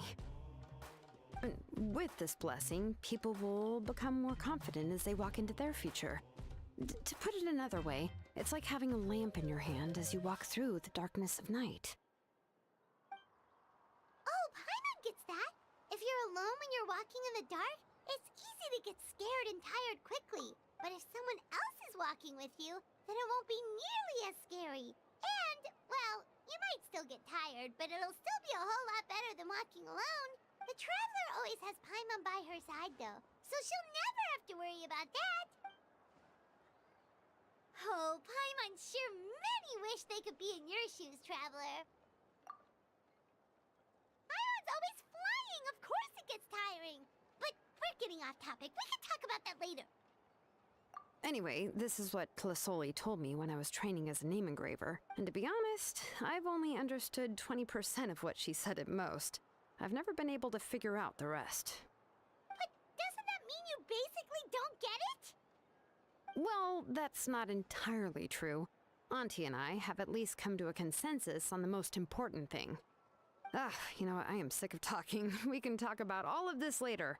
Please, wait a moment while I grab my things.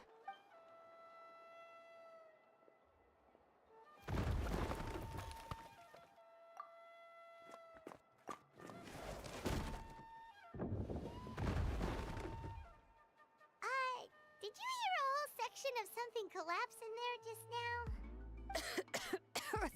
It's fine, it's fine. It was just a bunch of very old ancient name records. I've already made copies of them. I kept this set of phlogiston wedges in the back, so it wasn't easy to take out. I had to resort to brute force. Come on, let's go disassemble the central inscription. It shouldn't take long.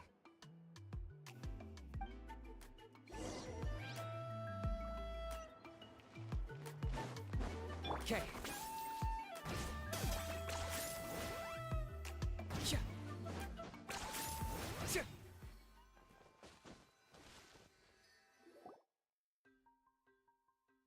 Here we are. This is the place. This cliff is pretty high. What are we going to do here? Are we going to climb to the very top and then throw this inscription down the cliff? I'm going to use phlogiston to make an engraving circle on the cliff wall. That will allow me to investigate the internals of the central inscription. Now let me see if this thing can even turn on. I was still an apprentice last time I used it. Before we attempt to engrave the inside pattern of an ancient name with phlogiston, we always use this to draw out the engraving diagram on a cliff or open ground. Only after we've confirmed that phlogiston can flow properly through the internal engravings, if we want to dismantle the central inscription in a non-destructive manner, we'll have to use this thing. I really don't want to engrave such a large diagram with my bare hands. Oh, so you'll be able to see what it looks like on the inside without ruining Tlasoli's inscription? For the most part. If it were just an ordinary unfinished ancient name piece, I'd just take it apart and pour phlogiston into the internal engravings to see everything. But since it's a central inscription, it would be better not to destroy the blessing that Auntie has prepared for Nichka. So, Shilonen, does this central inscription fall under the 20% you understand about ancient names, or the other 80% you don't understand? Oh, don't worry. As I said, Auntie and I share an understanding of the most important principle, which is names are intrinsically valuable. Only by having names can things be sorted and categorized. They allow the world to become more orderly and identifiable. For example, when I order ore, I would usually say I need volcanic crystals of about 35% purity and no more than 3% of impurities. Without specific names, I would only be able to go to the ore merchant and say, I want this and this. No, this isn't it. That one. No, not that one either. Yeah, you see what I mean? Names are a crucial part of how we standardize our workflow. Without names, the work would be impossible.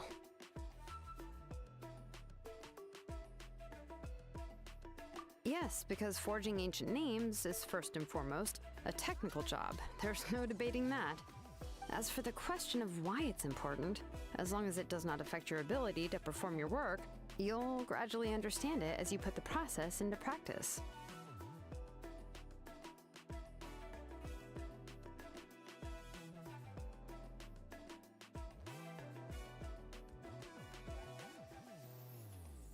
After all, creating an ancient name is quite the complicated process. Well, let me break it down even further. We're not in the tribe right now anyway. Essentially, by forging ancient names, I'm assigning nicknames to the heroes in Outland's history.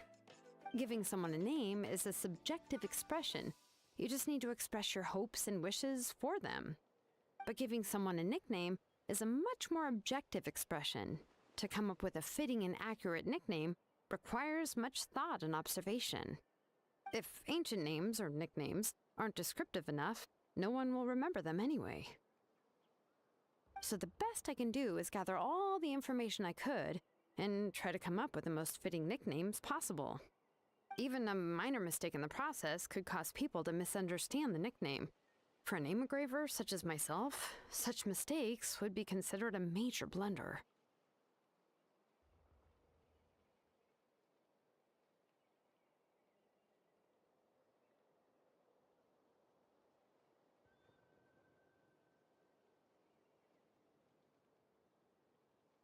Paimon isn't trying to come up with a nickname for Shilonen. Besides, all of Paimon's nicknames have been very descriptive. Everyone can remember them. Phew. Now I'm curious. Why don't you, come up with one for me? Are you serious? Of course. This is also my line of work, you know. A nickname? Shilonen. Well, she uses phlogiston to forge weapons and make names for others.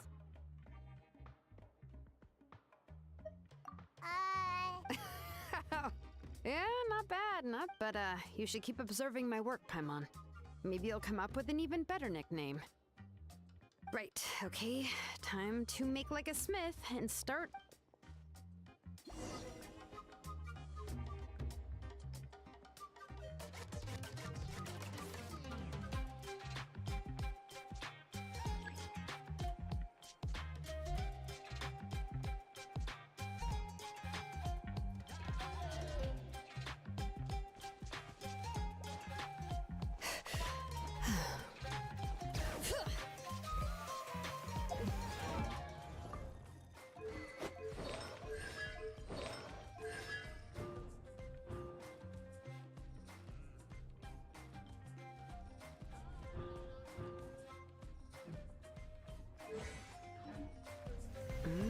Adjust the inclination by 2 degrees.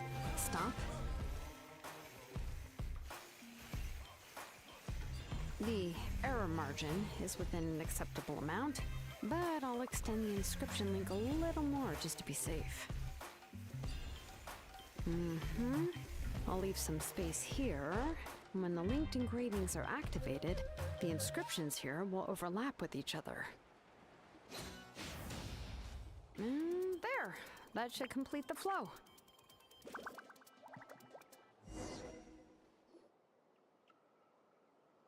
Amazing, Shilonen! You were running all over that cliff as if it was flat ground! Oh no, it doesn't have anything to do with my tribe. It's just the, phlogiston heat. But after all that running around, I'll have to infuse them with more phlogiston again.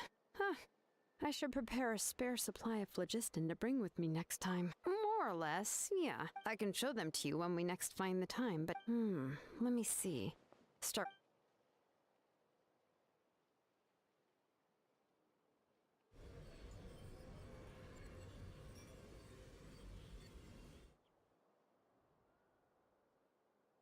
Whoa!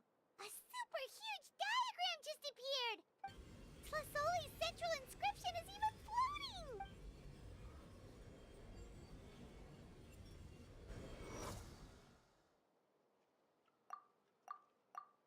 So are you done checking the inscription, Shilonen? How does it look? I didn't find any anomalies in the phlogiston engraving. All the adjustments are indeed based on ancient name engraving techniques.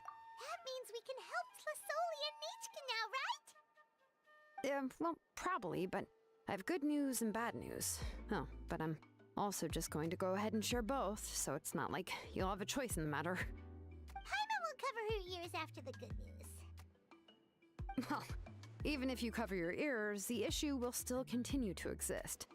But, before we get to that, I want to ask the Traveler a question.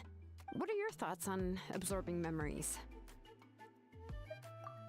I knew you felt the same way, and that'll save me some initial explanation. I've never been very good at that anyway.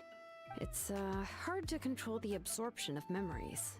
Technically speaking, this type of inscription has the power to do far more than absorb memories related to a single person. By herself, Auntie can't handle that level and scope of work, but if she has accomplices, it is completely possible for her to use this inscription to accomplish far bigger things. Accomplices? You make it sound like she's committing a crime! Well, here's the good news. Yes, this Blaze Gem inscription would be the perfect tool to commit crimes, but we haven't found any accomplices or signs that she intends to put it to such uses. From a purely objective standpoint, we can consider that possibility as yet to be confirmed for now. The bad news is, there's still an underlying problem with this Blaze Gem inscription that I believe I've mentioned this before. Ancient names operate with the help of the Wyab, granting them the power to read information kept in the ley lines. In this process, the Wyab actually function like relays, helping the ancient name bearer sense the information from within the ley lines. If you remove the Wyab from the process and don't use any tools, then finding a specific story is akin to trying to scoop up a specific grain of sand from a rushing river. Yeah, exactly. Anyone who attempts to do so will likely lose most of their cognitive function or become a babbling madman who talks to themselves all day long. Now, let's consider the memories that Auntie has gathered as the ley line, and Nichka as the only ancient name bearer of this ley line.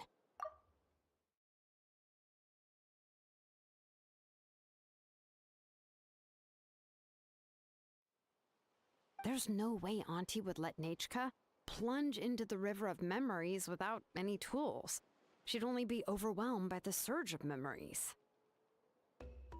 And considering that Nichka has forgotten all of her past, she'll be unable to work on her own to accurately find the correct past. Only Aunt Tlisoli can help her filter the correct memories of her past. So, if my hypothesis is correct, Auntie is actually planning on turning herself into Nichka's Wyab to help her extract the corresponding memories in the different situations she may face. In an ideal world, this would be perfectly fine, as long as every extracted memory is correct. Nichka would essentially be getting her past back. And I also believe that there won't be any mistakes in everything that Auntie remembers about Nichka. But Auntie is not a Wyab. Her body won't be able to handle the load for long. But how can we solve this problem? No matter how we try, Tlisoli will... Names are blessings for the future from people standing in the past. I've also made a...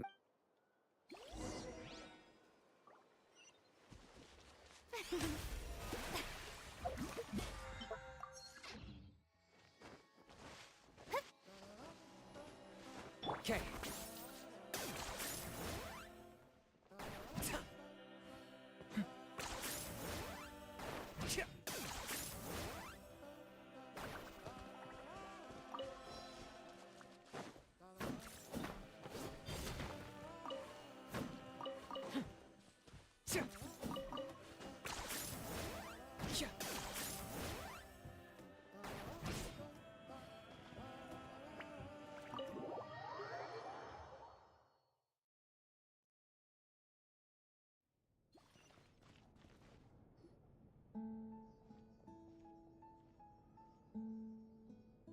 Shilonen.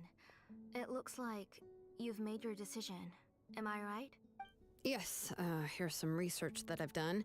You can reference it to modify the way the central inscription operates. I'll also help you continue working on the Blaze Gem inscriptions, but I must have complete control over all the inscriptions and the ability to oversee their uses. The memories that can be absorbed by the inscription will be limited solely to Nichka's past. We'll plan a set time frame together from which the memories can be drawn from shortly. If you attempt to extract any memories beyond this scope, then I'll consider that as committing a criminal act and halt all work related to the central inscription. After the memory bank is constructed, the Blaze Gem inscription's absorption functions must be stopped immediately. Only functionalities for outputting memories will be kept. I accept. Thank you, Shilonen. I really... Auntie, you know I can't stand it when you do this. If you needed my help, you should have just said so. There's no need to beat around the bush like you did. Using technology for ancient names to forge other things without permission is no trivial matter. Yes, it's a major departure from the technology's intended use, but it's nothing compared to a child who needs help. But once this is all over, you must come with me to see Pakal and discuss everything that happened. That's fine. I'm willing to accept any punishment for my little Nechka. All right, let's clear off the table and come up with a plan. I need some time to consider how to let Nechka control the Blaze Gem inscription on her own and extract the memories from her past. Oh, by the way, did you give the book to Nechka? How could I just hand her a birthday present that you specially brought for her? I've picked out a box and packaged it up. Wait till her birthday and then bring it to her. It'll be a nice surprise. No, it's just an old book. There's no need to...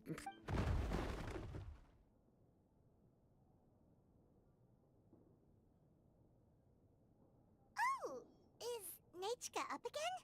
But what was all that noise? It sounded like something broke. Uh-oh. What if something fell on her? We should check. Paimon will go have a look. Nechka, don't hurt yourself. Shilonen, is that you? You're Nechka? How many times have I told you? Don't get out of bed on your own. Hello, Nechka. Thank you for the book. I've already read it several times. You've already read it? But didn't Tlesoli package up the book that Shilonen brought? No. She's all mixed up. The one she read isn't from Shilonen. It's one I bought for her before. A few days ago, she told me she wanted a book. I know nothing about these kinds of books, so I had no choice but to go to the tribe and look for a copy. I eventually found one and bought it for her. I put it soon after. She suddenly developed a fever. I was so busy taking care of her that I forgot about the book and even forgot that she had asked you for a gift. Auntie, do you know which version of the book you bought? Which version? The shopkeeper said it was the one with the perfect ending to the story. Apparently that's the only one you can find on the market now. Oh, it's all my fault. You wasted your... Oh, it's all right. It's just a book. As long as Nechka enjoys it, that's what matters. Oh, right. Nechka probably doesn't know us. You're Paimon and Miss Traveler. Mom told me about you. Oh! Seems like everyone knows who we are now. Yeah, Nechka seems to be doing pretty well today. Since she's been stuck indoors for the last few days, why don't we take her out for a walk?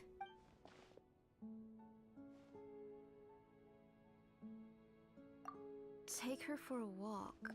But considering her condition, I don't think Oh, don't worry, Auntie. She'll be safe with the Traveler and me. We won't leave the tribe, and if anything comes up, we'll be sure to find the doctor immediately. Besides, it's her birthday in a few days, and we need to go to the tribe to buy some things. Let's give her a proper celebration. What do you think, Auntie? I promise I'll be good, Mom. Didn't you say before that I need more fresh air? All right, all right. I also happen to have a few repaired Blaze Gem inscriptions that I need to get back to the tribe. We can go together. Wait for a moment. I'll go get Nechka's water bottle and some towels. Some medicine. Oh, and a parasol.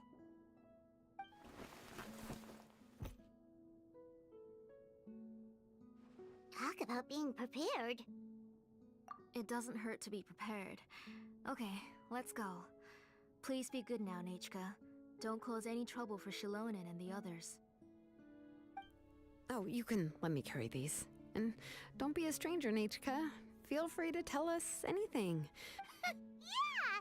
It's not often you get to go out to play, so just have fun. Everything... Okay. Thanks, everyone. And please don't worry, Mom. I'll be good. Let's go look for Igno. I've had her Blaze Gem inscription for a while now, and I'll find...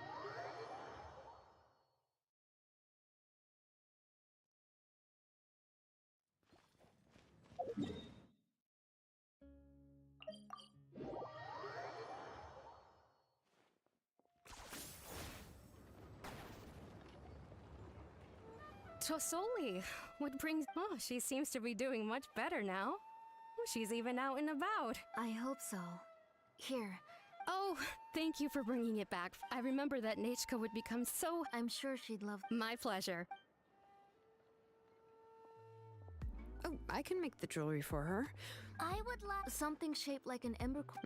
Noted. Sorry, Nechka. It won't be a surprise for... That's okay. Found it.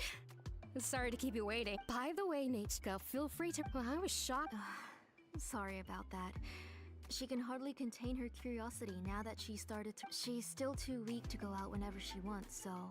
Everything's looking up! Oh, we're just like the main character in the new version of To Kill the Brave. According to the story, we should be right around... To kill prayed to the goddess of mountains and fire. Let my brothers Nick... The goddess replied, I've heard your prayer. Then Tequil said, turn my blood to fire so my heart may illuminate the depth. Oh, you remembered that whole line, Nate. Paimon finished both books in one sit, but the ending in the older version is more interesting. Oh, wait. Nichka hasn't read the other ending. It's okay, just... That's not true. Actually, I already know the other end. You already know the other ending? But didn't you only read the edition your mom got for you? Hey, what are you all chatting about so happily?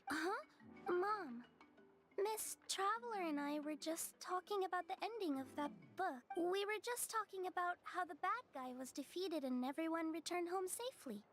It's a really... Aren't happy endings always nice? But if you already read the whole thing, then what will Mom have to read to you at bedtime? Guess you'll have to go to bed early tonight. But I'll buy you some more fairy tales next time, okay? Okay, Mom. It's pretty good quality. But, you know... Next, let's visit... Stay close, Nature. Yes, Mom.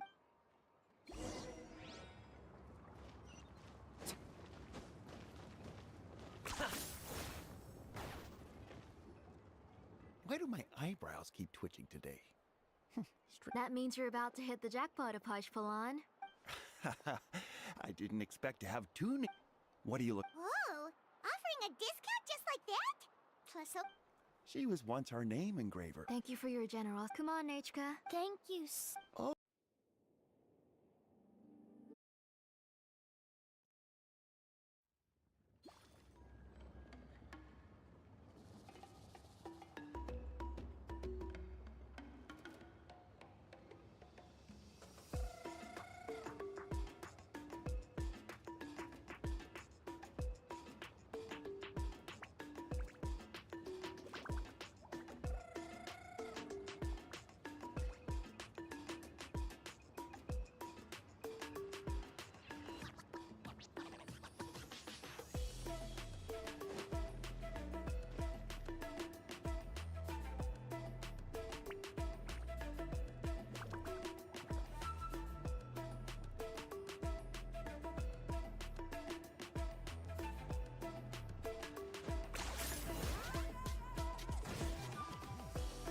Why do my eyebrows keep... That means you're about to hit the jackpot, Apaj-Palan. I didn't What are you looking to... Whoa! Offering a... She was one... Thank you for your generosity. Come on, Nachka. Thank you. Oh, so... It looks like you're doing much better now. How... No. Oh, no need to stand on ceremony, Auntie. His drills... I always come here to buy things. Oh, do you have... I have a... Oh, no need to bring them all the way here. I don't know much about that kind of scissors. What? Well, there are two... Come on, Auntie. And there goes Shalone and dragging Flosoli off to buy more stuff. I won't run off. Paimon's favorite? Tequila, of course. In the old version of the story, he was never able to reunite with his family, but he was still really strong and fought as best as he... What about you, Nichka? Oh, the one who was possessed by Quatlique, but never forgot his brother Tequila. If it wasn't for his determination, both he and his brother would have been defeated by Of course! A story's only interesting if you can really get immersed in it. Hey, Nichka, why don't we play pretend? You can be Rima, and Paimon will be Tequila. Miss Traveler? But isn't she the villain? In the old version, she even ate Reebok and took... Ah, right. She read the version with a happy ending. And that one, Quatlique was defeated and the brothers both survived. Well, it doesn't matter. Only the lines at the end were different. You can go on ahead and say your favorite lines, Nechka. Paimon's read both versions, so she'll be able to play along. My favorite line is the one. Come here, Nechka. Look at you. Mom! Let me wipe your forehead. Now, drink some water. This child. We've picked something up for Nechka. A Paishpalan will deliver it to Auntie's house once he's packaged it up. Oh, we were just about to get to the exciting part. Really? Let's talk. Oh, we should head to our last stop, Auntie. Right. Let's go see Chevin and head back.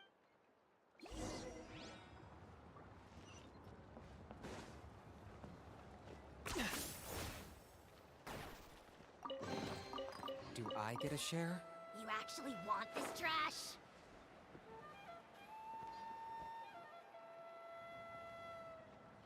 I finished repairing your blaze gem inscription, Chevin. I've also reinforced it, so... Thank you. How about the volcanic... Yes. You're welcome. Thank you, Miss Chep. I was wondering where you got the ore for such a large-scale blaze gem inscription. So you must be one of Auntie's accomplices, then. Oh, Shilonen. We already know what's going on. You had me worried there. To be honest, I won't be able to cover it up for much longer. The last time Pakal came and asked me about it, as for why I had been leaving so often, I said that I'd found a new ore vein and wanted to extract some new gems from it. Sorry. I've been talking my head off. Sure, we can sit for a moment, but... Miss Chevin, can I go see some of the jewelry over there? You mean Amisha's work? Sure, go ahead. Paimon wants to go too! We'll go together. Paimon hasn't looked at... Really? You haven't bought any jewelry for a while, Auntie. Come on, Nechka! We don't know anything about Natlan's jewelry, so you can help us pick something out! Miss Traveler? Come here, Nechka. Huh?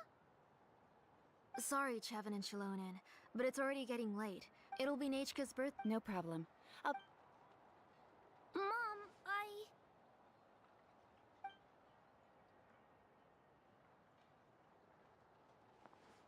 You're getting hot again.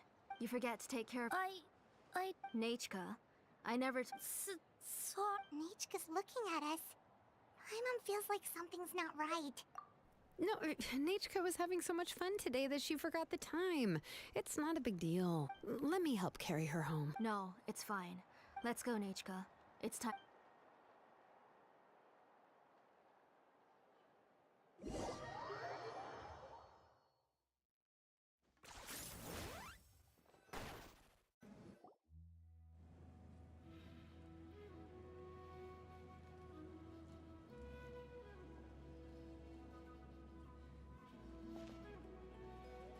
Thank you, everyone, for spending so much time with us today. Please be sure to come to Nechka's birthday party. Alright, it's nearly bedtime for Nechka, so let's part our ways here. Oh, Auntie, remember to give her the book, that copy of To Kill the Brave. I understand. It's very special to receive a book from you. Yeah. Oh, put it somewhere? Well, I've read the story to her many times already. She's even memorized nearly every line. No, that won't be a problem, Auntie. Oh. What's different about this version? The majority is about the same, but the ending is different from the one that you bought her. The one I gave her is the unedited version that was originally published. It was released long before Nechka fell ill. Oh, but I remember you were never very interested in fairy tales, Shilonen. Huh. Well, I was just thinking that if what you said about Nechka's illness is true, she shouldn't be able to remember anything about her past before her illness. So, the ending to the original version of To Kill the Brave is also part of the past that she should have forgotten. In other words, if she hasn't recently read the old version of the story, then she shouldn't possibly know the ending, right? I don't understand. Why are you so concerned about the ending of this book? Even if she does remember the ending, what does that prove? Maybe she snuck out somewhere when I wasn't watching and read the first edition. Oh, okay, that is a possibility. After all, she does remember things that have happened recently. In which case, yeah, let's go ask around the tribe and see if anyone remembers Nichka reading the book.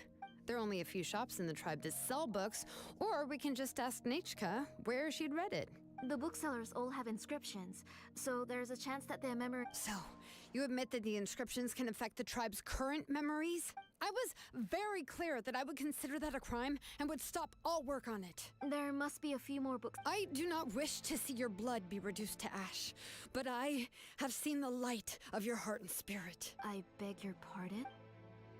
Nichka, where did you read that book? Answer me. Go home, Nichka. Are you disobeying? You're the one who wrote me the letter, Nichka. You're the one who wanted the book. Only you can speak for yourself. We're listening, Nichka. Right here, right now. Remember my name, brother. As long as you remember me, I will never have left. Silence. That's the line from the old ending. Nichka remembers it! I know everything. Shalonen, help me, please! Something's blocking the door! Get back! Shalonen, wait for us! The tunnel is blocked. We can't go in. There might also be traps. Whoa. What are all those things on Nichka's walls? It seems Auntie put all the extra inscriptions she made here. If she's trying to finish that ancient name, there's only one place she could go. Come on, follow me.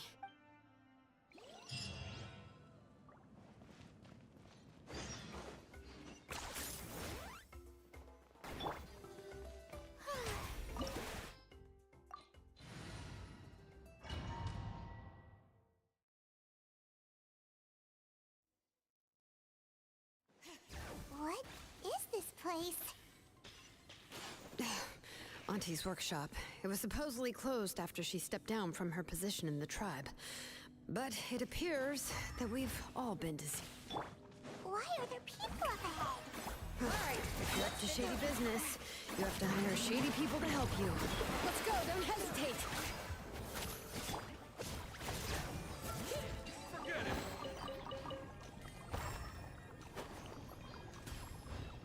Okay.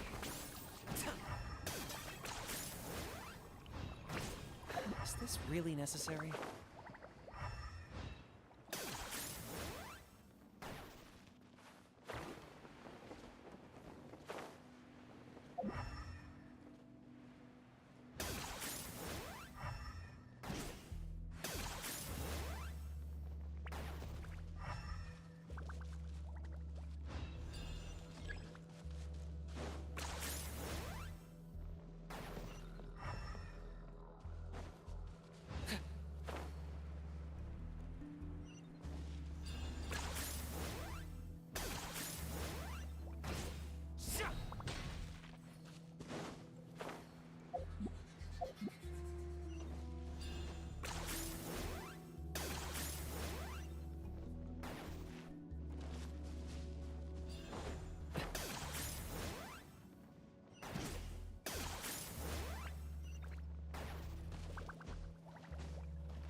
All right.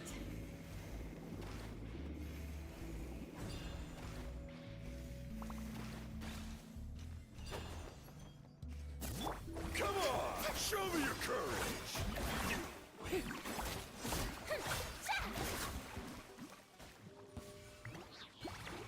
Okay. Is this really necessary?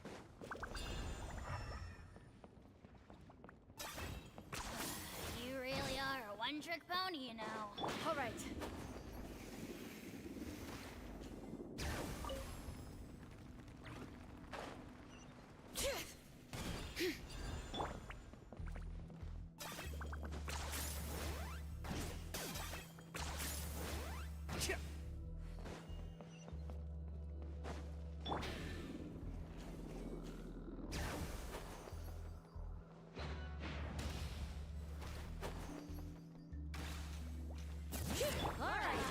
finish this dance!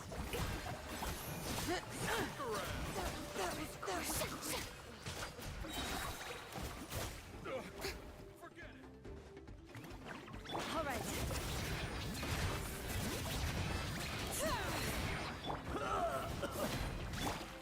Yes, you are. Target acquired. Yes, you are. The door's closed here too. Where should we go now? The transport system seems to still be functioning. Let's go look for the controls and get this cart running again. Maybe it can take us further inside.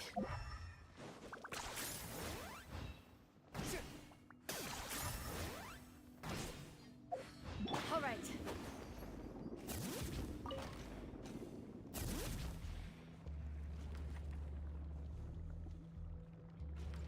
All right, let's keep going.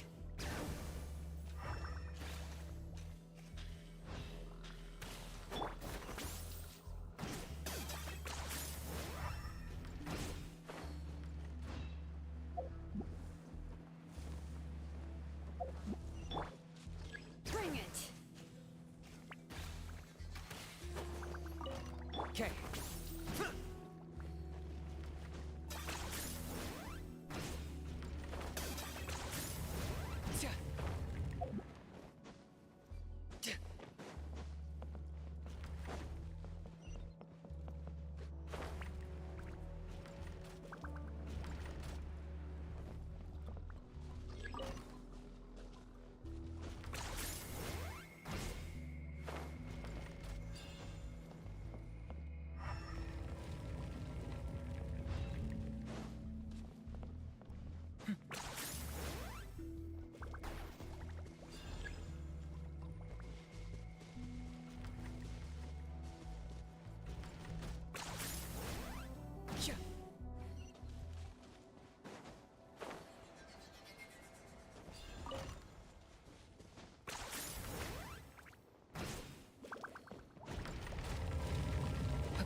All right.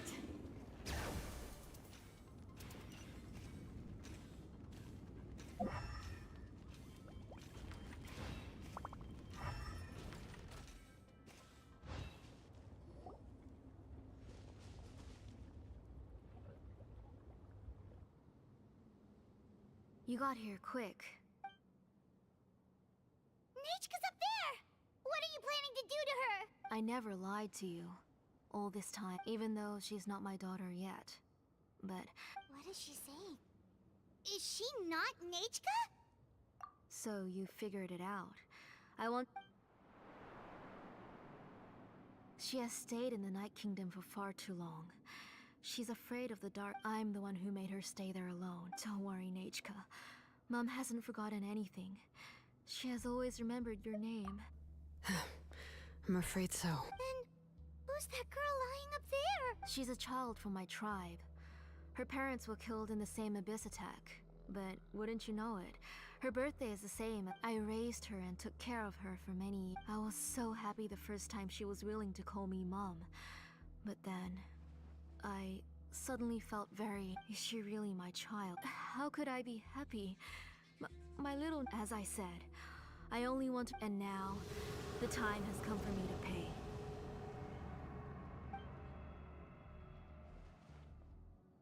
As for my useless ancient name, if you're not willing to help me... Shilonin, it's no use. I've already set up the Blaze Gem inscriptions. It's all thanks to your... After Nechka returns, I'll make sure to invite you to her birthday party. You're not gonna go up there, are you? There's a flaw in this engraving diagram. The weak point is almost about to activate. So on my mark. Don't worry, Nechka. 3. Mom will always be... 2. Wake up, Nechka. 1! It's alright.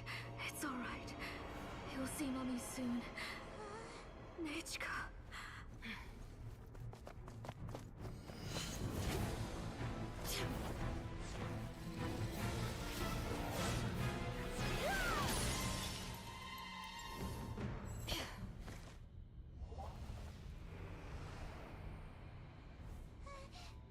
Keep back! Those are distorted thoughts.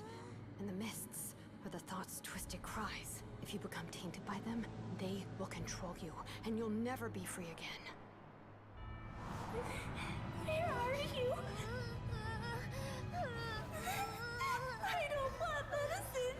It hurts. It hurts. Why am I alone? Nichka, why? No more medicine. Will you stay with me forever? Please never leave me again.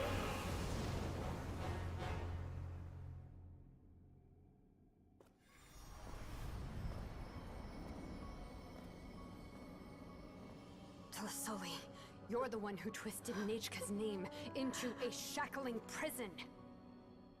It's time for you to hear her true voice. Stone engraved and echoing peaks. Converge, disperse. In ashes be reborn. For flames born anew, and the blazing dawn. Mommy will be with you. Nichka. Always. And forever. Mommy, I've always been with you. And now you're finally listening to me.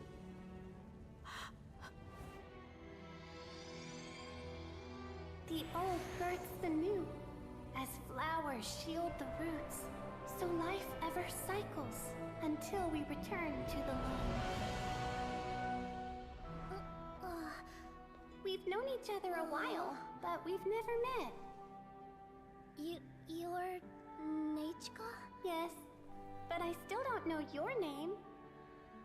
My name's Nepeka. It really suits you.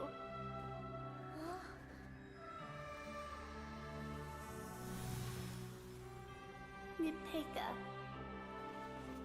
I bless you from the past and wish that every day of your future will be filled with peace and happiness.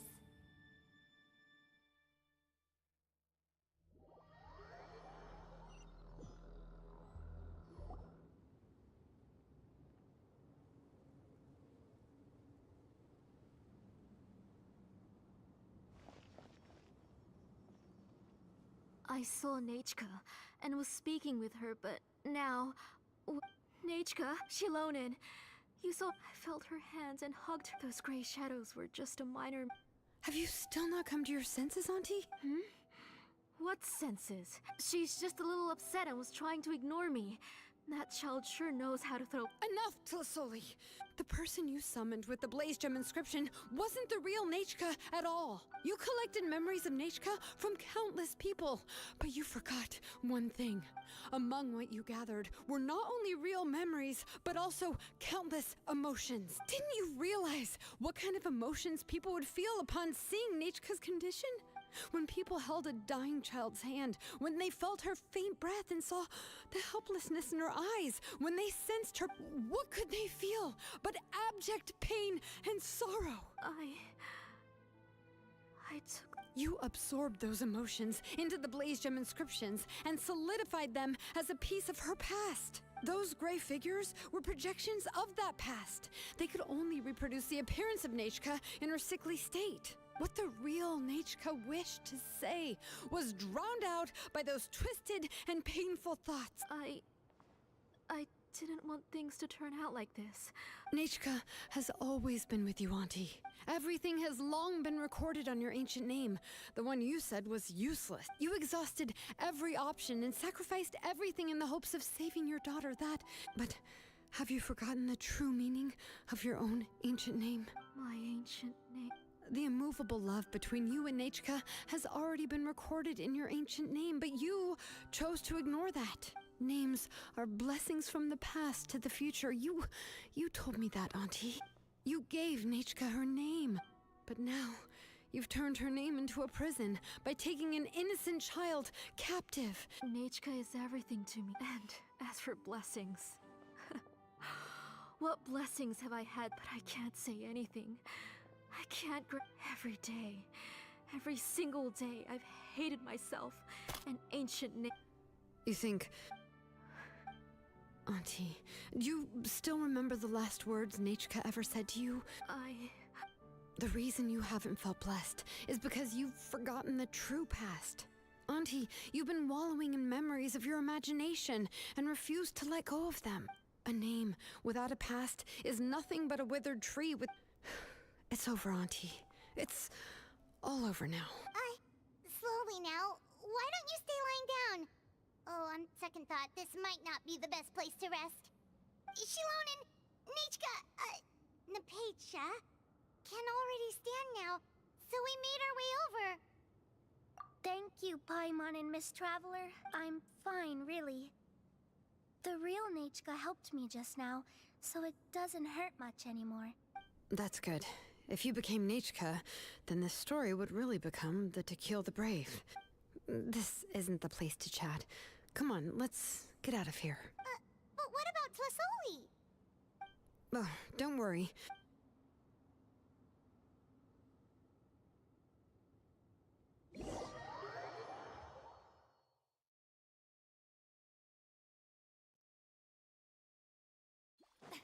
Okay.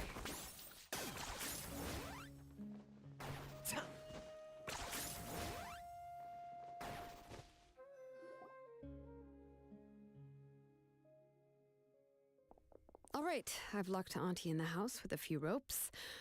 As for now, we can get away from the house and get some sun. After dealing with all of that, I'm completely out of energy.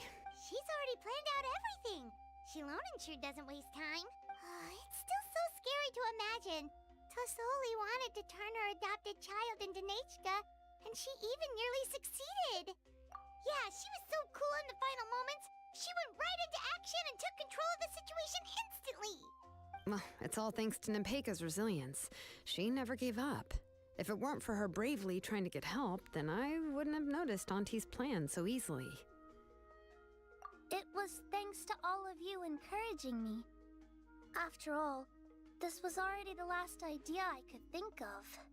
I tried to get the attention of many others who visited before, but they were all either quickly whisked away by Tlasoli or simply refused to believe me. Even if I told them everything, Tlasoli would just blame my illness to cover it up. All she had to do was start to cry, and then the guest would try to comfort. She would inspect all the letters I sent and any gifts I received. And then, if I didn't comply, she would force me to drink some strange medicine. It would put me to sleep for a few days, and it would be hard for me to remember anything. I would see a lot of weird things while I slept. I would be so scared every day. You have us now, Nepeka. If anyone dares to hurt you again, the Traveler and Shilonen will send them flying! Yeah. You are already super brave, and you even managed to call Shilonen for help. Oh, you definitely found the right person. Shilonen isn't the kind of person who gets distracted easily by crying. She pays attention when someone's talking and doesn't miss a beat. And it was because of your help that I was able to pick up on the details. Without you, it would have been extremely difficult for her to communicate that she needed help.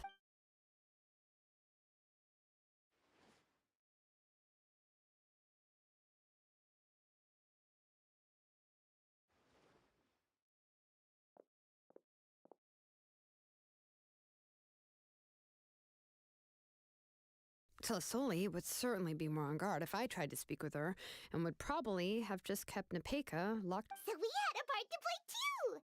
But where did Tlasoli even get the confidence to try this scheme? Was she not scared that someone would realize that Nepeka wasn't Nechka?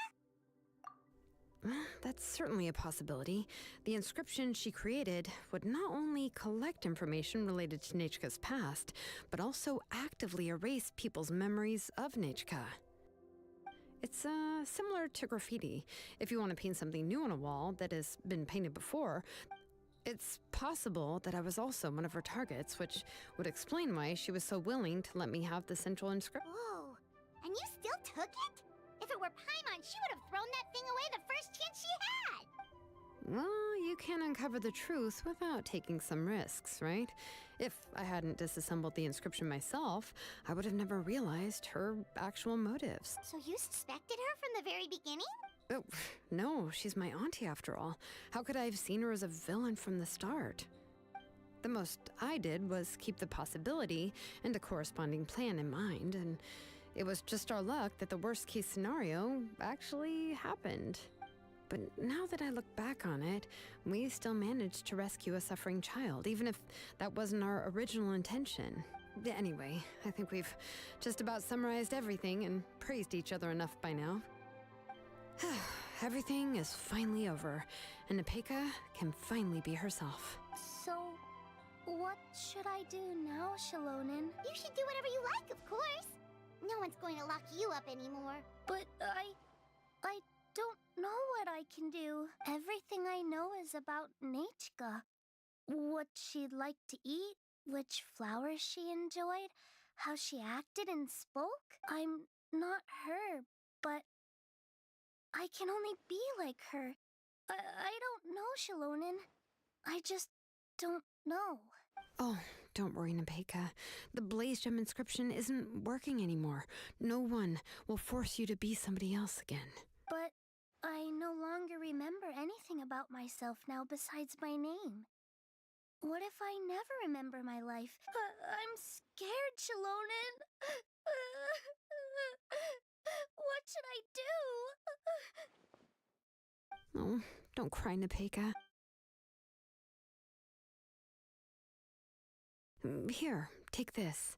I took some ore from Tlasoli's collection and... A Blaze Gem inscription! You can make them too? Oh, This is your first blessing, the one you received from a pair of people who loved you with all their hearts. It has always protected you and stood over you, for all of past, present, and future. But I don't even remember the names of my parents.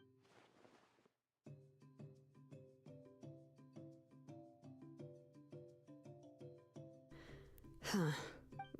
I won't make any big promises and say everything will return to normal. I'm not sure what kind of future you will face. I can only promise that no matter what the future holds, your name will never fade. This is a blessing given to you by a name engraver. You'll continue to grow and mature as a sapling sprouts upward and becomes a healthy tree, or as birds spread their wings to fly high into the sky. Your name is your starting point, as well as your guide. Remember your name and everything you've experienced. I'll do my best. You can do it, Nepeka! Thank you all. Shalonen, Paimon, and Miss Traveler. If you really can't come up with what to do, don't worry. Just relax and take... We're from the same tribe after all. And until then, you can stay at my workshop. I can handle another mouth to feed. I don't know if the plan will work. I'm not even sure who I should look for. Well, rather than placing our hopes on a plan that relies so heavily on luck, we should just focus on ourselves. Well, anyway, enough about all that for now. Let me take Tlasoli back to the tribe first. Oh, come with me, Nepeka. Oh, gosh. I nearly forgot that we haven't even had dinner yet. What would you like to eat? Huh? Oh, anything. I'm not picky. Oh, good. Let's go. We have a lot of work to do. We have a very busy future ahead of us. Oh, and, one more thing. Happy birthday, Nepeka.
Oh, you're here. Everything's been taken care of now. I was just about to go have a rest. Well, the tribe is still discussing that. I mean, not many have ever used ancient names to commit a crime. Pakal will have a lot on his plate. What I do know is that Tlisoli's workshop will be closed permanently, and any remaining incomplete Blaze Gem inscriptions will be completely destroyed. And as for the completed Blaze Gem inscriptions, I'll be handling them, which, whew, yeah, yet another hassle to deal with. Anyway, at least her ancient name is fine. Otherwise, we'd have a real mess on our hands. Oh, and speaking of ancient names, I actually have some good news. The memories that were absorbed by the Blaze Gem inscriptions can be restored to their owners. Now, once all the Blaze Gem inscriptions stop working, the memories will return to their respective owners. Yeah, that's right. Huh. Wait, now that I think about it, in her attempt to get Nechka to come back, Auntie made the entire tribe forget about her. Now, Nechka really is gone, but everyone is about to remember her. Phew, what a bizarre turn of events. She's resting in my workshop. I contacted others from the tribe and told them about my plan to conduct an official investigation into her history. The tribe hasn't responded yet, so I'm planning to take her in for now, but that's for another time. For now, she should just rest and sleep. After all, she's got a busy future ahead of her.